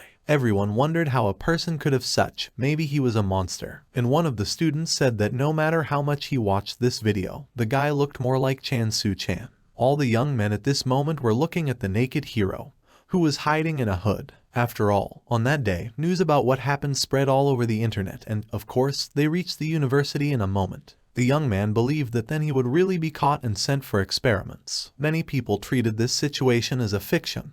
The news said that it might have been an event from the university. But all this was repeated again with our main character, and he remembered his childhood 12 years ago. Then all the children, sitting at the table, congratulated the child on his birthday. Everyone was happy and smiling. The little hero then stood aside, looking at how everyone was having fun. Then the teacher offered to call Su Chan, to which everyone was unhappy with the offer, because the children were not close to him and Su Chan never even brought gifts to anyone, one of the girls said. And everything was because the boy had neither money nor parents. In those days of his childhood, the boy also wanted to make friends with the others. But when you are very different from others, it is impossible to rejoice in such happiness, our hero believed. He did not understand why he was always different from others. Thinking about it, the young man was walking home. But then a guy crept up behind him and decided to lift up his raincoat. The young man immediately reacted and almost hit the guy on the head. He managed to dodge and say that he wanted to check if the young man had wings. The guy went towards his friends. They asked if he had checked the wings or not. He was almost sure that it was our hero who was on all the videos on the internet. The company started discussing this point. Su Chang didn't like that they looked at him like an animal in a zoo, and just a month ago they were friends. And the young man often went to university with them. And now that Su Chang, who was close to them, was no longer there, our hero was walking completely alone and everyone was looking at him with a disapproving look. Passing by and discussing him in a whisper, the young man felt lonely and thought that it would be better if he was passed for experiments. After getting on the bus, he decided to check his social networks, saw that many had unsubscribed. Then he remembered that there were rumors that the experimental laboratory was investigating the case of that monster on the video, and the young man would not want to be involved in this in any way. But he didn't care how many people turned away from him as long as he had Mai-hee. The young man found out the news that Mai-hee had regained consciousness this afternoon and decided to check on her. He just needed her. After coming to the hospital, Mai-hee saw the young man. With a frightened look, tried to get out of bed and hide from him as far as possible, telling the young man not to approach her. Su Chang was annoyed and surprised by the girl's behavior and wanted to find out what happened. The girl tried to hide away from him, but the guy kept shouting at her. The nurses held the young man so that he would not approach the girl. Mai-he, who was so kind to our hero, who was worried about him, terrified, asked the young man not to approach her anymore, calling the young man a monster. The guy was put out the door of the ward, and he was so upset that when he came home he just decided to get rid of his wings. Picking up a pair of scissors and biting a towel, he decided that he would cut the wings. Only when he brought the scissors to the wings, he dropped them on the floor and began to cry sitting on the floor. He knew that it would hurt, but he could not hold back his tears, which had accumulated from all the insults and suffering. He thought he was so pathetic. A month later, the young man walked past random passers-by who were chatting merrily about life, thinking that a person lives in a group and, of course, there was someone who got out of this collective. Many of these people chose one end for themselves and the young man went to the roof of the building to ease his suffering, deciding that it would make him feel better. He jumped down, but then the wings saved him, which upset the young man very much, and then he saw a girl in front of him who spoke of envy for his wings, because she would like the same. The young man looked at the girl who was standing right in front of him. He did not know who she was or how long she had been standing here. More importantly, he didn't understand how she was standing on the wall. The girl continued to ask questions about the wings, asking why he decided to do it, having such wings, because it was very stupid. Taking off her cap and showing her true self, she told the young man that there was a way to become an ordinary person again. And the young man looked at her in surprise, considering whether there really was such a way to become a man again. Then he saw her mustache, she was the same as himself. Then the girl offered to go inside to talk, because she was very cold. Going inside, our hero began to ask how he could become a man again. A new acquaintance looked at him point blank, saying that she had a condition. She offered to go to her university for an interview. There will be a professor who will explain everything to the young man himself. Our hero looked dumbfounded at the girl, replaying in his head her words about the professor, and the interview to which he should go to get an answer to his question. The girl said that if the young man follows her, then they will take the bus that was waiting below to the university, where the young man will meet with the professor. The young man incredulously asked the girl why he had to believe her, because he had already been almost eaten by a mantis once. She suggested that he do what he had tried to do before, since he did not believe her. Looking at the young man, the girl explained to him that if he followed her and trusted her, then he would never be alone again. All the moments of his life, when he felt lonely every time, surfaced in the young man's head. And this phrase hooked the young man. Pursing his lips, he decided to take this step and agreed with the stranger, because he had nowhere else to go. After getting on the bus, the girl began to ask our hero, showing him the bottle, whether he knew this insect repellent that she had in her hands. He looked at the bottle in surprise and saw the very remedy that was called jungle juice. This is a tool that has mixed the DNA of an insect and a human. At one time, a new acquaintance of our hero told us this remedy was very popular because of its effect. But the problem was that if you kill an insect, its DNA will get into your body. It is for this reason that a part of the young man's body, the same as that of the mantis, became part of the insect. The young man tried to find out who invented this remedy by asking the girl a question.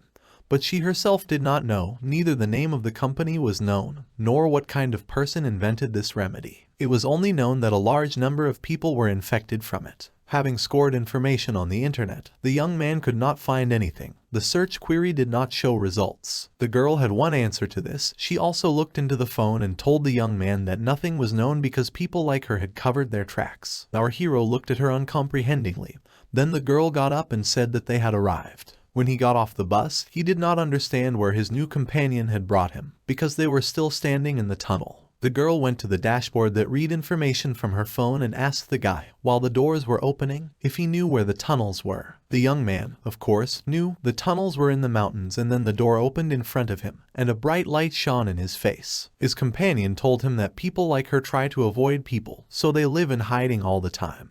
And the campus is located in Nesta, and a magnificent view of the city opened up before the young man. The young man walked and talked with surprise about the university that was inside the mountain, and then he saw people, and the whole picture looked like a real jungle with a variety of different species. The young man could not believe that there were so many like him.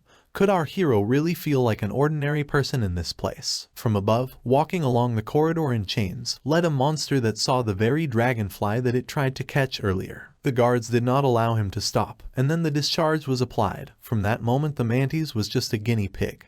But he only thought about the dragonfly, which he could meet again. Various insect people flew over the hero's head, But the young man continued to be surprised at this place. He looked around at the people around him and then guessed that everyone here was the same as him. The girl confirmed his guess that everyone here was just as affected by the jungle juice as he was. The weather was wonderful and everyone was sitting outside enjoying it and drinking various drinks. Someone was flying in the air, and someone was just sitting in a coffee shop like an ordinary person. Although the place was called a university, in fact it was only an opportunity to protect such people. The young man was surprised how many of them there were, and his companion confirmed earlier words that the young man would not be alone here. His new companion suggested that the young man take a walk while she reported to the department about him and returned back.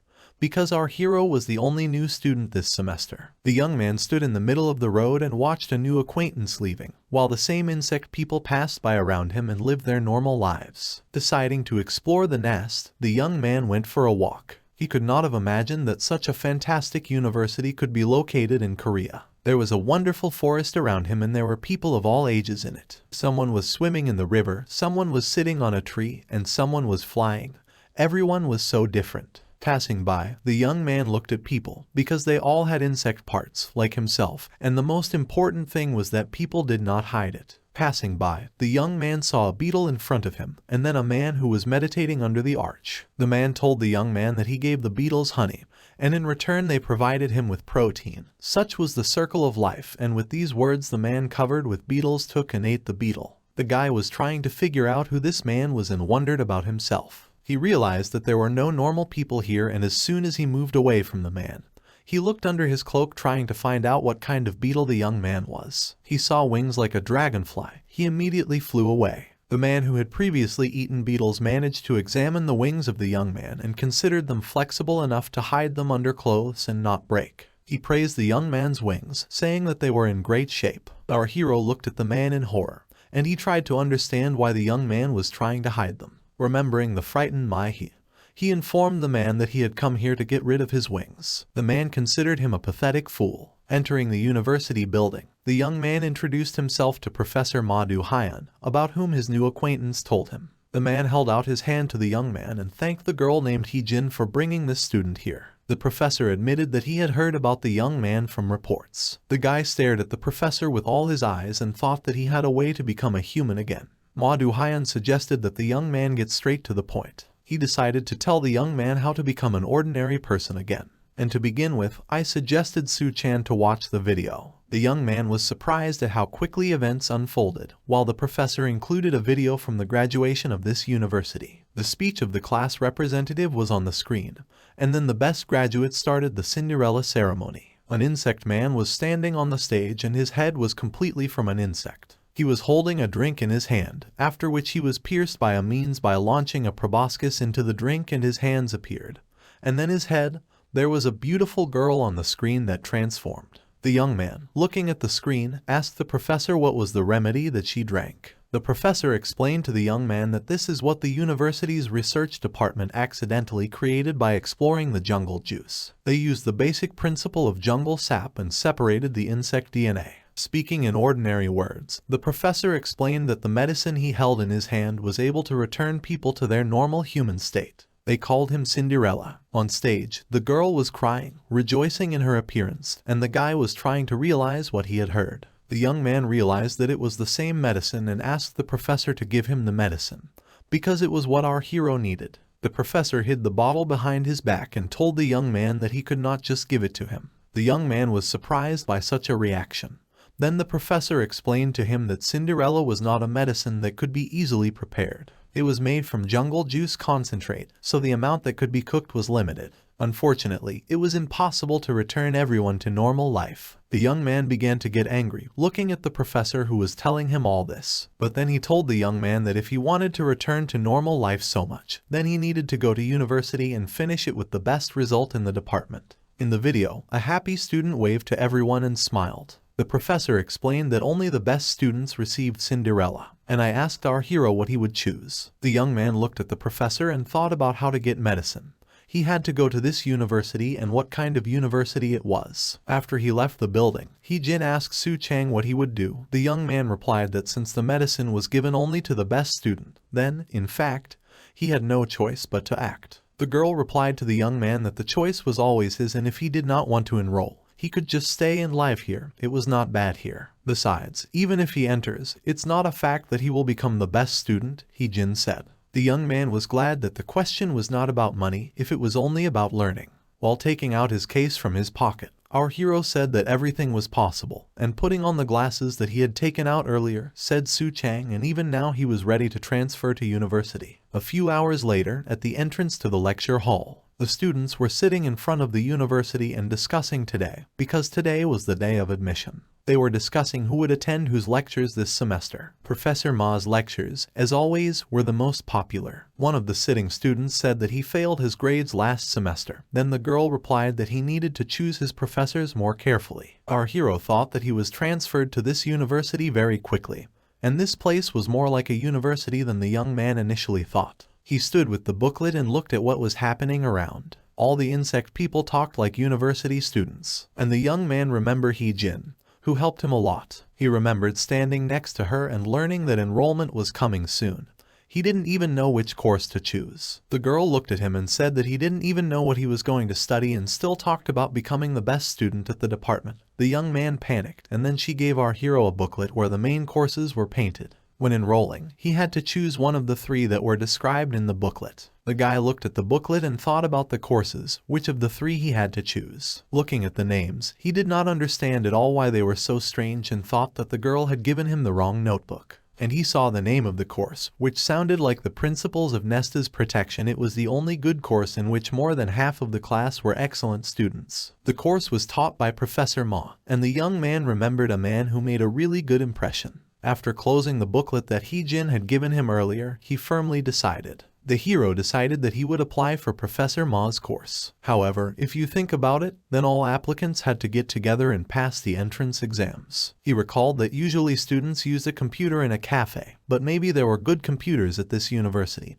Then his thoughts were interrupted by a girl who rushed past. Our hero looked to the side and saw a girl with a young man who clearly wanted to fight. The girl told the young man she was sitting on top of that she didn't want to see him at the university anymore. The young man did not understand how the students began to fight out of the blue. The young man lying on the ground asked the girl why she got into a fight with him. To come to the university and fight. Probably it was the hostages of the university, which the hero only heard about. But the person passing by said that the young man was not afraid, because he would often have to watch this. She grabbed the girl and the boy and separated them on different sides.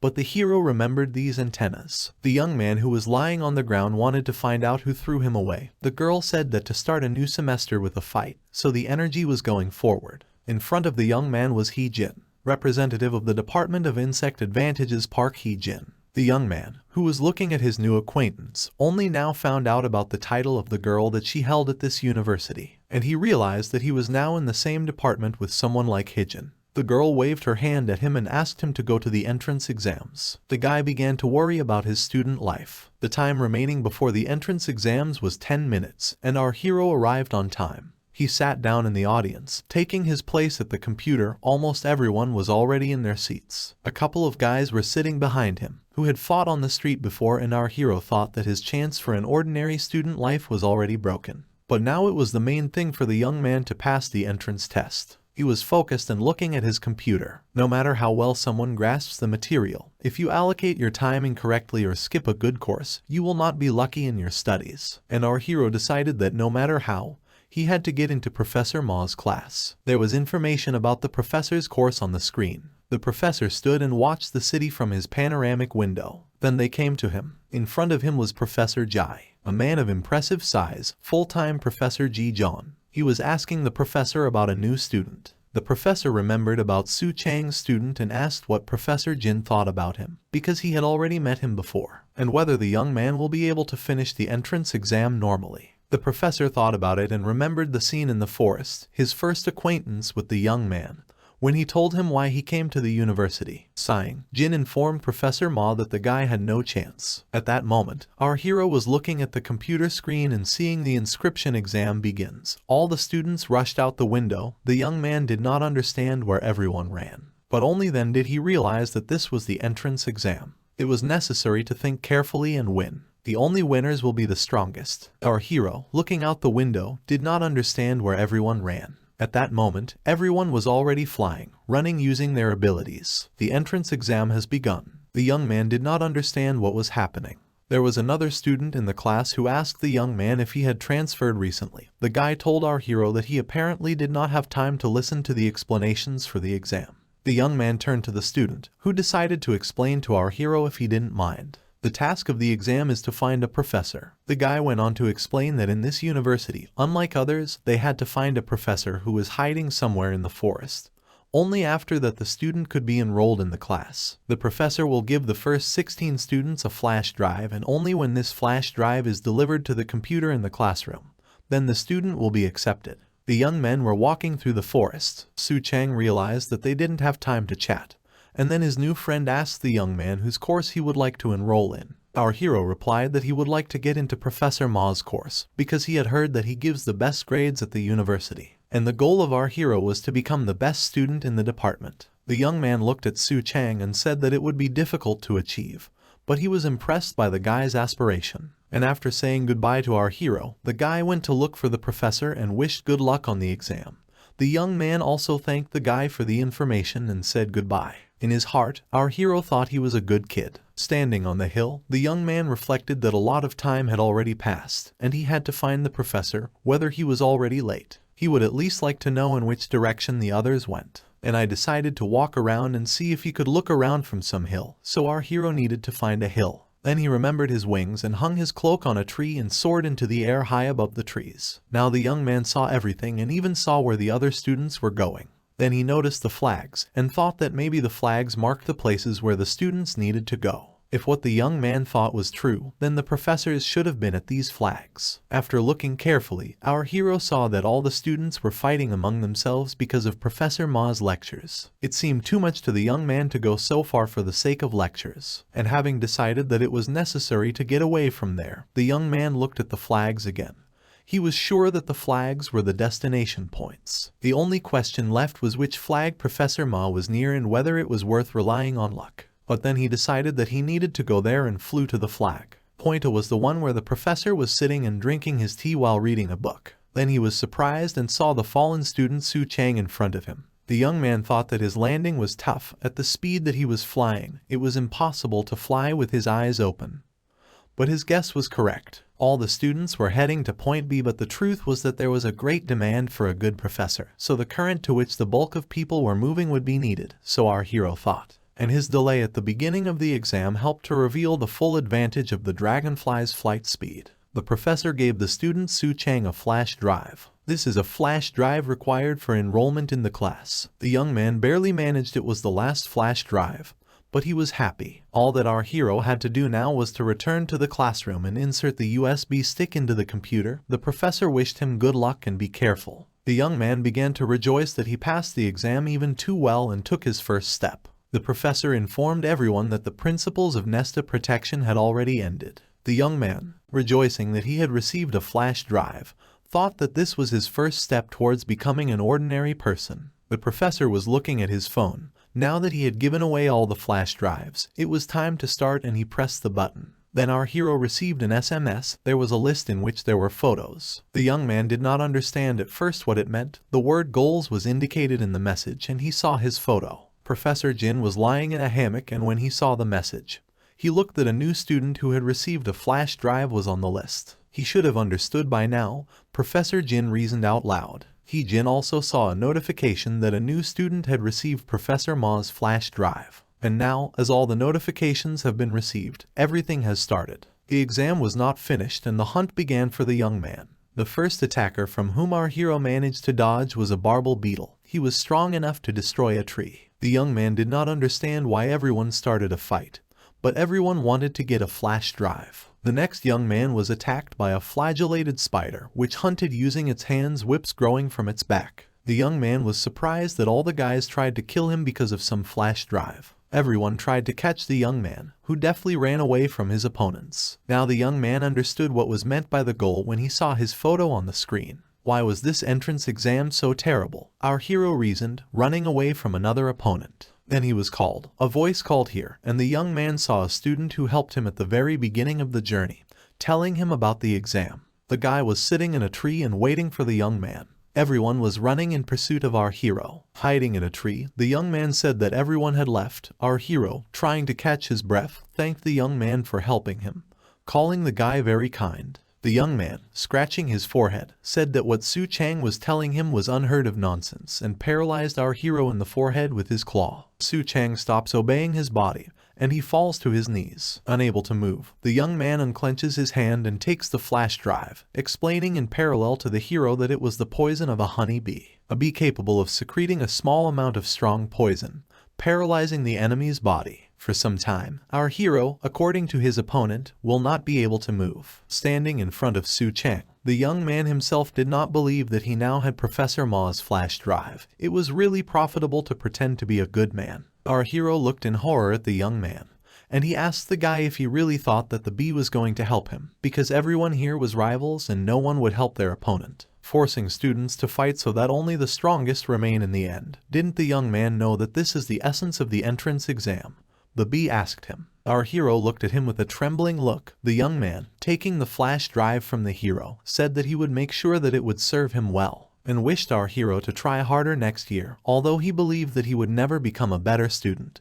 With these words he flew away. The hero thought that he would not become the best if the guy eventually steals his flash drive, and pulling the claw out of his forehead, he decided that he must definitely get his flash drive back. Otherwise he would not become the best student and not turn back into a person. With these thoughts he chased the guy. Teasing him, he flew away from the young man, saying that if he tried so hard, the poison would spread faster. The young man with all his heart wanted to catch up with his opponent, reaching out to him with his hand.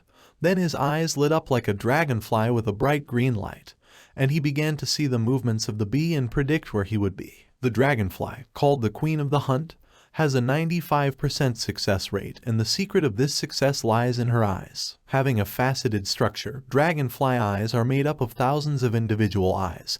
This 1,000 eyes are able to catch the slightest movements within a radius of 360 degrees. Thanks to their amazing eyes, dragonflies read the movements of the victim and predict its trajectory during the hunt. The moment Su Chang thought, "I want to catch up with him," this young man became a victim. Not expecting that our hero would chase him, the guy got scared and got hit by a young man. 1,000 dragonfly eyes will never lose sight of a victim. Inserting a USB flash drive on the computer, the inscription "enrollment in the class is completed" appeared. Jin exhaled. She was done, and she was still wondering how much time was left before the end of the exam. Then a young man turned to her, who had been fighting with a girl in the morning, and decided to ask the representative of the department what was wrong with the guy she brought, whether everything would be fine with him. After all, she understood that there were many people who wanted to get into Professor Ma's course. Besides, if you don't meet the deadline, you automatically fail the entrance exam. Jin thought about the young man. If he really is going to become the best student in the department, then the young man will have to protect the flash drive at the cost of his life. The flash drive at the moment of impact fell out of the hands of the young men who were fighting in the air, and our hero tried to catch it. Almost reaching for the flash drive, suddenly another hand grabbed it. The girl who grabbed the flash drive thanked our hero for the gift, and with the words that the flash drive was useful to her, flew away from the guy. He wanted to fly after her in bewilderment, but realized that something was wrong with the bee. Looking at the young man, our hero did not understand why he still continued to fall, because he could have crashed by falling from such a height. In all likelihood, the bee guy passed out with a single blow that our hero inflicted on him. The young man, looking in the direction of the fleeing girl, understood that he could miss his flash drive, but his thoughts were busy with the falling guy. It was not the hero's fault that the young man brought this upon himself. But saving the guy, Su Chang could not pretend that he did not see anything. As a man, and our hero flew after the girl with his flash drive, leaving the young man on the tree. He did not realize that he had missed the thief. He was finished. Flying through the air with dizziness, the young man thought about what he should do. He had to find another flash drive. And then he fell right into a tree, and then to the ground. His body did not obey him, and perhaps it was because of the poison. He hoped that he would not die, but to come to this because of the entrance exams. Then his thoughts got confused and he blacked out. When he regained consciousness, he heard a familiar voice. Professor Jin was standing and eating something next to the guy, calling the picture a pathetic sight. The professor told the young man to get up. He stood up in horror, thinking only about how long he had been unconscious. In front of him was that recent guy whom the young man remembered from the forest. Leaving this guy said that it was time for the young man to go. The entrance exam was over. The young man sat on the ground in complete disappointment. But then the man said that there were still 5 minutes left, but there shouldn't have been a single flash drive left. Sadly, the young man will have to postpone his goal until next year, although there was no guarantee that Cinderella would not end by that time. Here our hero asked the man to stop, saying that he was attacked surreptitiously, and the flash drive was taken away, and then he lost consciousness because of the poison. Weren't all these moments cheating? Calling the young man pathetic, the professor asked if there was anything in his head besides sawdust. He thought that the teachers should have made an exception for the young man and allowed him to retake. In this university, the most important thing was to be strong. If a young man had a goal, then he should fight for it until victory. The professor also explained that all the teachers monitored the process and stopped everything that could threaten the lives of students. Jungle sap turns people into weapons, poison, horns, when insects and claws are full of dangers. Could the young man really think that in an institute full of dangerous people he would be asked to read books in class here? If the young man wanted to read books, then he had to go to the Nesta Civil Protection Center. After all, if he stays there, he will be able to live quietly and peacefully the life of a bug man. Then the professor threw the young man a candy wrapper from the cookies that he had eaten earlier, and asked the young man hanging around to throw away on the way. The professor asked the young man to take care of the planet and not forget to sort the garbage. The young man stood in the middle of the forest and thought that maybe everything was over for him. As a result, he did not go anywhere, remembering the situation with the young man, whom he could then leave to die. Then perhaps he could pass. The young man reproached himself for sitting here in the forest and thinking about such things. He considered himself a real trash, but then he remembered the professor's words about sorting garbage and decided to unwrap the wrapper that Jin had given him. The young man was so upset because he did not enroll, and the professor still gave him such tasks. Unwrapping the wrapper, he saw the treasured flash drive. And then I remembered the words of the teacher about the remaining 5 minutes. It was getting dark, and Professor Ma met Professor Geo. He did not believe that the professor could give the flash drive just like that, because it seemed to him that student Su Chang annoyed him. But maybe Professor Geo had a good reason. At that moment the professor recalled how the young man saved a falling bee guy, and Ma replied that he had chosen Su Chang as a whipping boy. Our hero at that time was trying his best to get to the office. He had almost no time left, and at such a speed he was only losing it.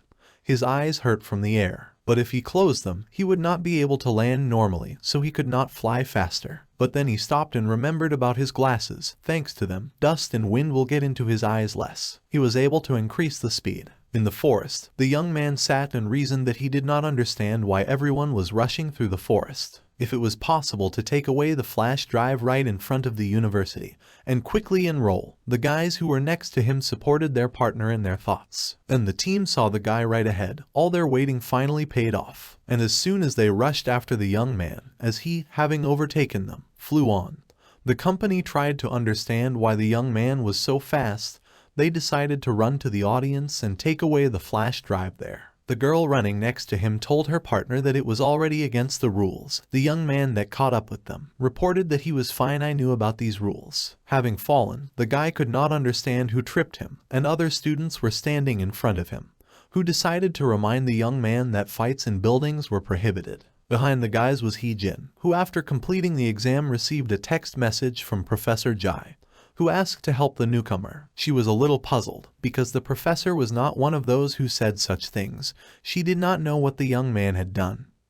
But it was not bad for a new student. At that moment, our hero flew into the classroom and managed to insert a USB flash drive into the computer. Enrollment in the class was completed. Sitting on a chair near the computer and trying to catch his breath, he decided that he was lucky because he managed to finish the exam. It wasn't Professor Ma's class, but the young man didn't have time to be picky right now. If the young man tries harder than the others, he will still be able to claim the title of the best student. Then he received an alert. Our hero was standing in the classroom and looking at his computer. After completing the entrance exam and receiving notification of the imminent start of the course, he went to the main auditorium. This day was too long for Su Chang. Approaching the audience, he was taken out by 2 guards. They informed the young man that only students and professors of Nest could enter. Then our hero said that he was studying at this university. The guards asked the young man to show his student ID if he studied here. The young man looked at them in bewilderment, not understanding where he had to get a student ID. Then Jin came up and showed the guards his student ID, informing the young man that he had just been given it. The girl gave it to Su Chang. The guys were walking down the corridor, and the young man was interested in whether his new girlfriend was going to the same lecture as him. She replied that these lectures were more suitable for her body, although Professor Ma's lectures would be more suitable for the young man. She asked the guy not to get upset too much. Now it can be very difficult to get into the list of the best. But the young man believed that it was possible to become the best student on the stream of a harsh teacher. He told Hee-jin that he wasn't going to give up yet. The young man was looking at his student, and Hee-jin praised his attitude. She didn't think that the new guy was a brave guy. They reached the lecture hall. Everyone was looking at our hero. After all, in front of them was the same guy Dragonfly from the cinema. Everyone was surprised that they were on the same stream. Then he was bombarded with phrases about the cinema and that the guys seemed to have seen a celebrity. The young man was surprised. One of the students slammed his fist on the table and asked what nonsense his classmates were talking about celebrities. He asked the young man why he spread his wings so brazenly in front of a crowd of people. Was he completely out of his mind? Su Chang was surprised at the young man, remembering him fighting in front of the university in the morning. The guy started asking our hero if he was aware of what he and the representatives of the department had been going through while rocking public opinion for a whole month, and what it cost them just not to let the scientists from the government grab him. The young man looked at the speaker in surprise and after his words realized why everything had calmed down so quickly. These guys protected him. Hee-jin asked the young man not to pay attention to the chattering guy, telling Su Chan that he did what he did in order to save the girl who fell out of the window, and everyone understood it. The disciples, beaming with joy, smiled at the young man. Hee-jin said that if she were in his place, she would have done the same and told the young man that he could be proud of himself, which embarrassed the guy a little. Our hero heard the girl's name for the first time and thought about the state she was in because of him, and after all she had suffered, she could say such words. She was too kind to him. The girl, leaving the classroom, said goodbye, because she had a small task from the professor. A student watched him from the back desks, who was very amused by all this. The bully who fought with the girl in the morning said that Hee-jin was so kind only for the reason that the young man was new. Then the student, who had been watching everything from the end of the class, asked the chatterer to shut up, having dealt with him with a blow on the table. After greeting his classmates, he stretched and said that he was glad to meet everyone and wanted to say something to everyone when they gathered. Then he wouldn't have to sit for so long. He turned to the guys with a request, and meanwhile his whole gang came into the classroom and the student asked to give him the name of the best student. All the guys were unhappy with his request, because it was not so easy. The young man reported that he really wanted the medicine Cinderella, or as it was correctly called. He did not remember. He was not interested in the details and the guys just needed to help him. In one case, he decided to confiscate the students' books for this semester. Then it turns out that the young man went to all the lectures alone. The gang of this student was prowling around the entire auditorium and took away students' cards from everyone, without which students could not attend the auditorium and go to lectures. Our hero could not believe his eyes and went on the attack, because he was not going to give up his student. The guy who also wanted to become the best student was not interested in anyone. Seeing a flying bug that flew straight to him like a baseball, he knocked out the student. The young man woke up already in the infirmary, in a bed with a bandaged head. He did not understand at first where he was. Not far from the bed was a table where Hee-jin was working. She explained to the young man that, having finished with her business, she returned to the classroom, and then found two unconscious and wounded, so she brought them to the medical center. The young man, remembering about the student ID and not finding it on his neck, realized that these hooligans had taken it from him. The girl also informed the young man that it was possible to easily get a new student. The young man decided that he seemed to be worried about a trifle. Hee-jin asked him to stay at the medical center while she received new student cards. Promising that she would return soon, she asked the young man to rest. The young man agreed with the girl and thought to himself that Hee-jin definitely deserved to be a representative of the department. She was so kind and caring. Then he remembered Mai-hee, who at first glance was the same, good and caring. His neighbor woke up. The young man was surprised that he was alive. Saying that the guy would not wait for his death, he asked what happened. Our hero told us what happened, and the young man was horrified to learn that their student tickets were taken by hooligans. But Su Chang immediately informed the young man not to worry, because the representative of the department went to get new ones for them. Then his story was interrupted by a guy and asked if the young man really believed it. If there was a goal to become the best student, then why bother the others to go to lectures? The young man of our hero asked to think. They could only stop those who really represented the competition and whether, in his opinion, many students could be released in a day. A friend of our hero asked. Then the young man realized. Jin went to select the students on her own, saving the guys. When she came to the lake, the girl asked the hooligans, just in case, if they just intended to return her students. One of the hooligans was laughing, and the second just asked if she had seen at least someone return something after such words. The girl was surrounded by a crowd of hooligans. Everything went according to the student's plan. He did not plan to take the students' other students. In fact, he needed a girl, because he knew that she would try to return the students' other guys. And from the very beginning I planned to lure her to this very territory next to the pond. The best student of the first semester, Park Hee-jin, was in front of him and began to deal with the rest of the students. Then the guys attacked her with attacks, but they did not understand that it was impossible to cope with it on Earth. Removing the students from the neck, the guy called the representative of the department and said that he was throwing them into the water. The girl stopped and looked in his direction.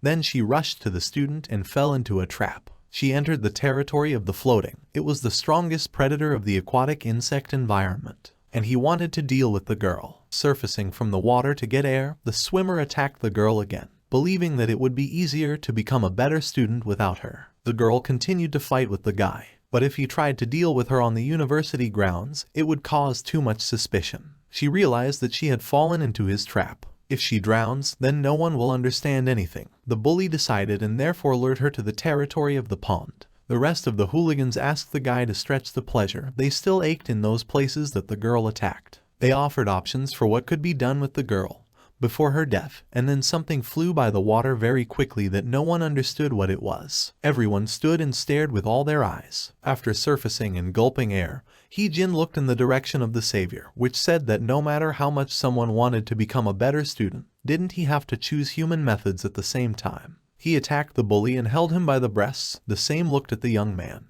The hooligans were surprised that some guy came to the rescue. After they got a better look at the picture, in front of them was the same flying guy from the class. The young man was in the water and was holding a bully, and far away from them, Hee-jin was trying to recover. The swimmer asked the guy how he could stand on his feet after his blow. It surprised the bully, and he tried to hit the young man, but our hero saw and predicted his movements, just like last time. Faceted eyes worked, and the young man noticed that the opponent's movements were not so fast. He decided that he could defeat an opponent of this level. Hee-jin, knowing this bully and seeing what he could do, shouted at the young man to leave, because the floater started the attack. He tried to attack the young man from behind, but he managed to dodge. Flying away from the opponent, the young man asked the girl why she was trying to help him, because he was doing everything.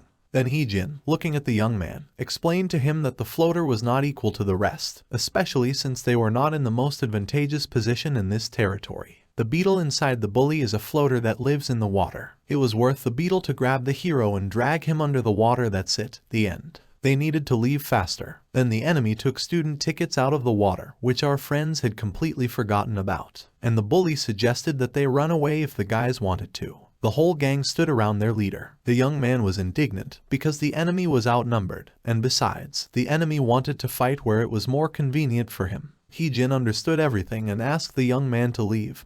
He shouldn't have gotten into a fight. He had better get out of here. The young man did not understand the girl. Then she explained to him that their goal was she was the best student of the first semester. If they get what they want, they will surely return the student loans to the owners, the girl said. The girl believed that from the very beginning it was only her problem, which the guys accidentally got into. So without finishing, our hero said that he refused to leave. Su Chang was telling the girl that she shouldn't have thought that way. When he first came to the university, the girl promised him that he would not be alone. Everything was exactly like that, and the guy explained that he had not come alone. Another young man appeared behind the hooligans. He dealt with 2 hooligans and said about the rest, the young man was here to return his student. There was a locust in front of us. It uses strong legs from which thorns grow to hunt its victims. Seeing the young man, the leader realized that Locust Cha Hai-sun had already recovered. This guy was also a thorn for the bully, and therefore, after the representative of the department, he wanted to deal with him. While he was chatting, our hero tried to attack and take away the student ID that the opponent was holding.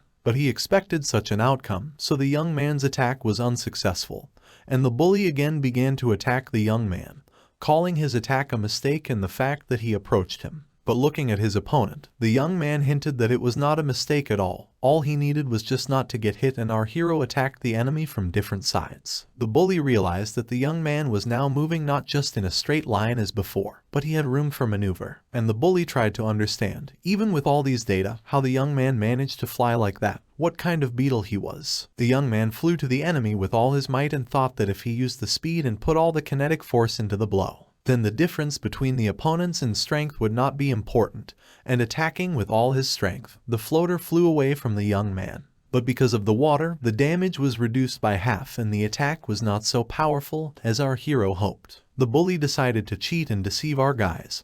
He invited them to stop and asked about the reason they had for the fight, saying that it was possible to solve everything with words and offered to be honest with each other. While the bully looked in the direction of Hee-jin, who was standing not far from him, then the villain began to ask the guys that they also wanted to become the best students in order to get Cinderella, whether his judgments were correct. At that moment, Hae-sun dealt with other hooligans. The leader continued to talk about competitors, which could become less and everyone would benefit from it. And while he was talking about our heroes, one of the gang emerged from the water behind Hee-jin and grabbed the girl. But she deftly attacked the enemy and was free. The gang leader was already standing behind her and wanted to get rid of the girl. At that moment, Su Chang flew up from above to the unsuspecting swimmer and grabbed him by the limbs, lifting him into the air. Now the villain was no longer in the water and this was not his territory. Our hero, who grabbed the bully by the limbs, threw him back to his possessions. The young man did not care how much he wanted Cinderella.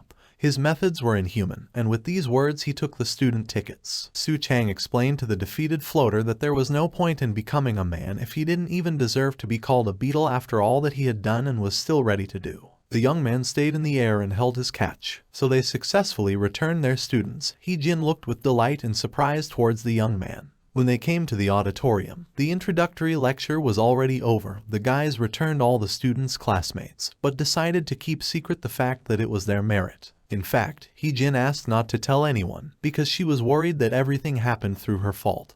The girl begged so much that it was difficult to refuse her. The young man never got to the first lecture and let him not become a hero who returned student tickets, but he had a new home. Standing on the boxes, he inspected his new home, which he now had on the university grounds. He opened the box and saw the shape of the pulpit. He liked it very much. Now that our hero is far from his former home and entered the university, the student dormitory no longer seemed like something bad.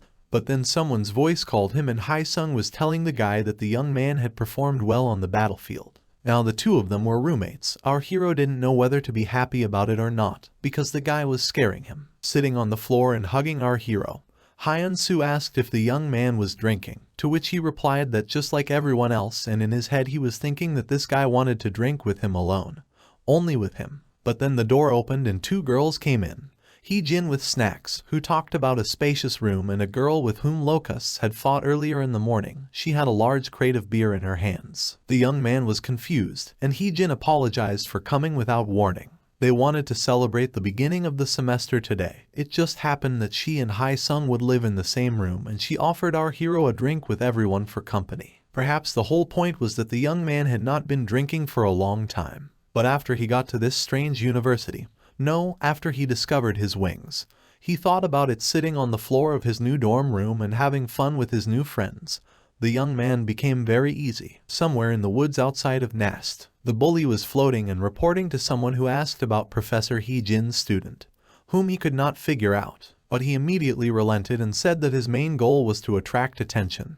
He should have understood that. A beetle girl with a beetle head with red eyes was sitting on a tree, and told the floater that those who could not cope with the hunt were eliminated. The bully prayed that he would do better next time and would definitely get Cinderella. But the girl didn't need anything like that, and having descended from her tree on which she was sitting, she dealt with the bully in an instant. Since he could not cope with some newcomer, even being so strong, he should have been ashamed. But there was no need to worry. Lifting the beetle's head, the girl said the head would be pleased, because they found what you were looking for. The next day, in the audience of the Department of the Advantages of Insects, the guys sat all and discussed each their own. Today was the first lecture on the main subject, practical fight against bugs. Our hero sat and humbly waited for what they would be taught.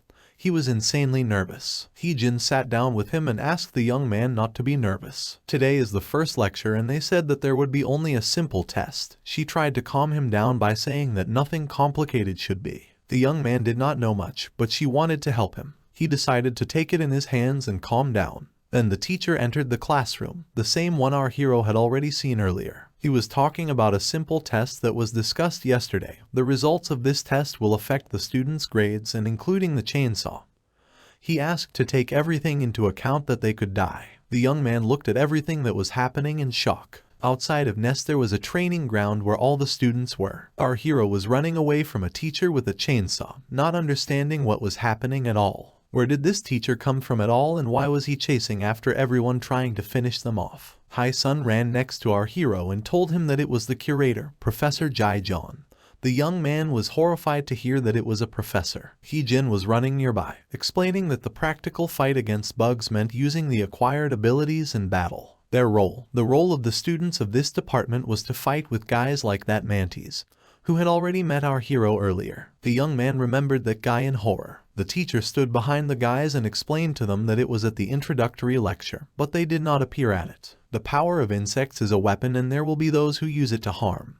That's why students had to learn how to fight. That's why Nest has to find all the insect people and protect them. The teacher reminded that only the strongest will survive. If they wanted Cinderella, they had to move. The first test is a game of hide and seek. It was necessary to use all their insect powers and run away from it.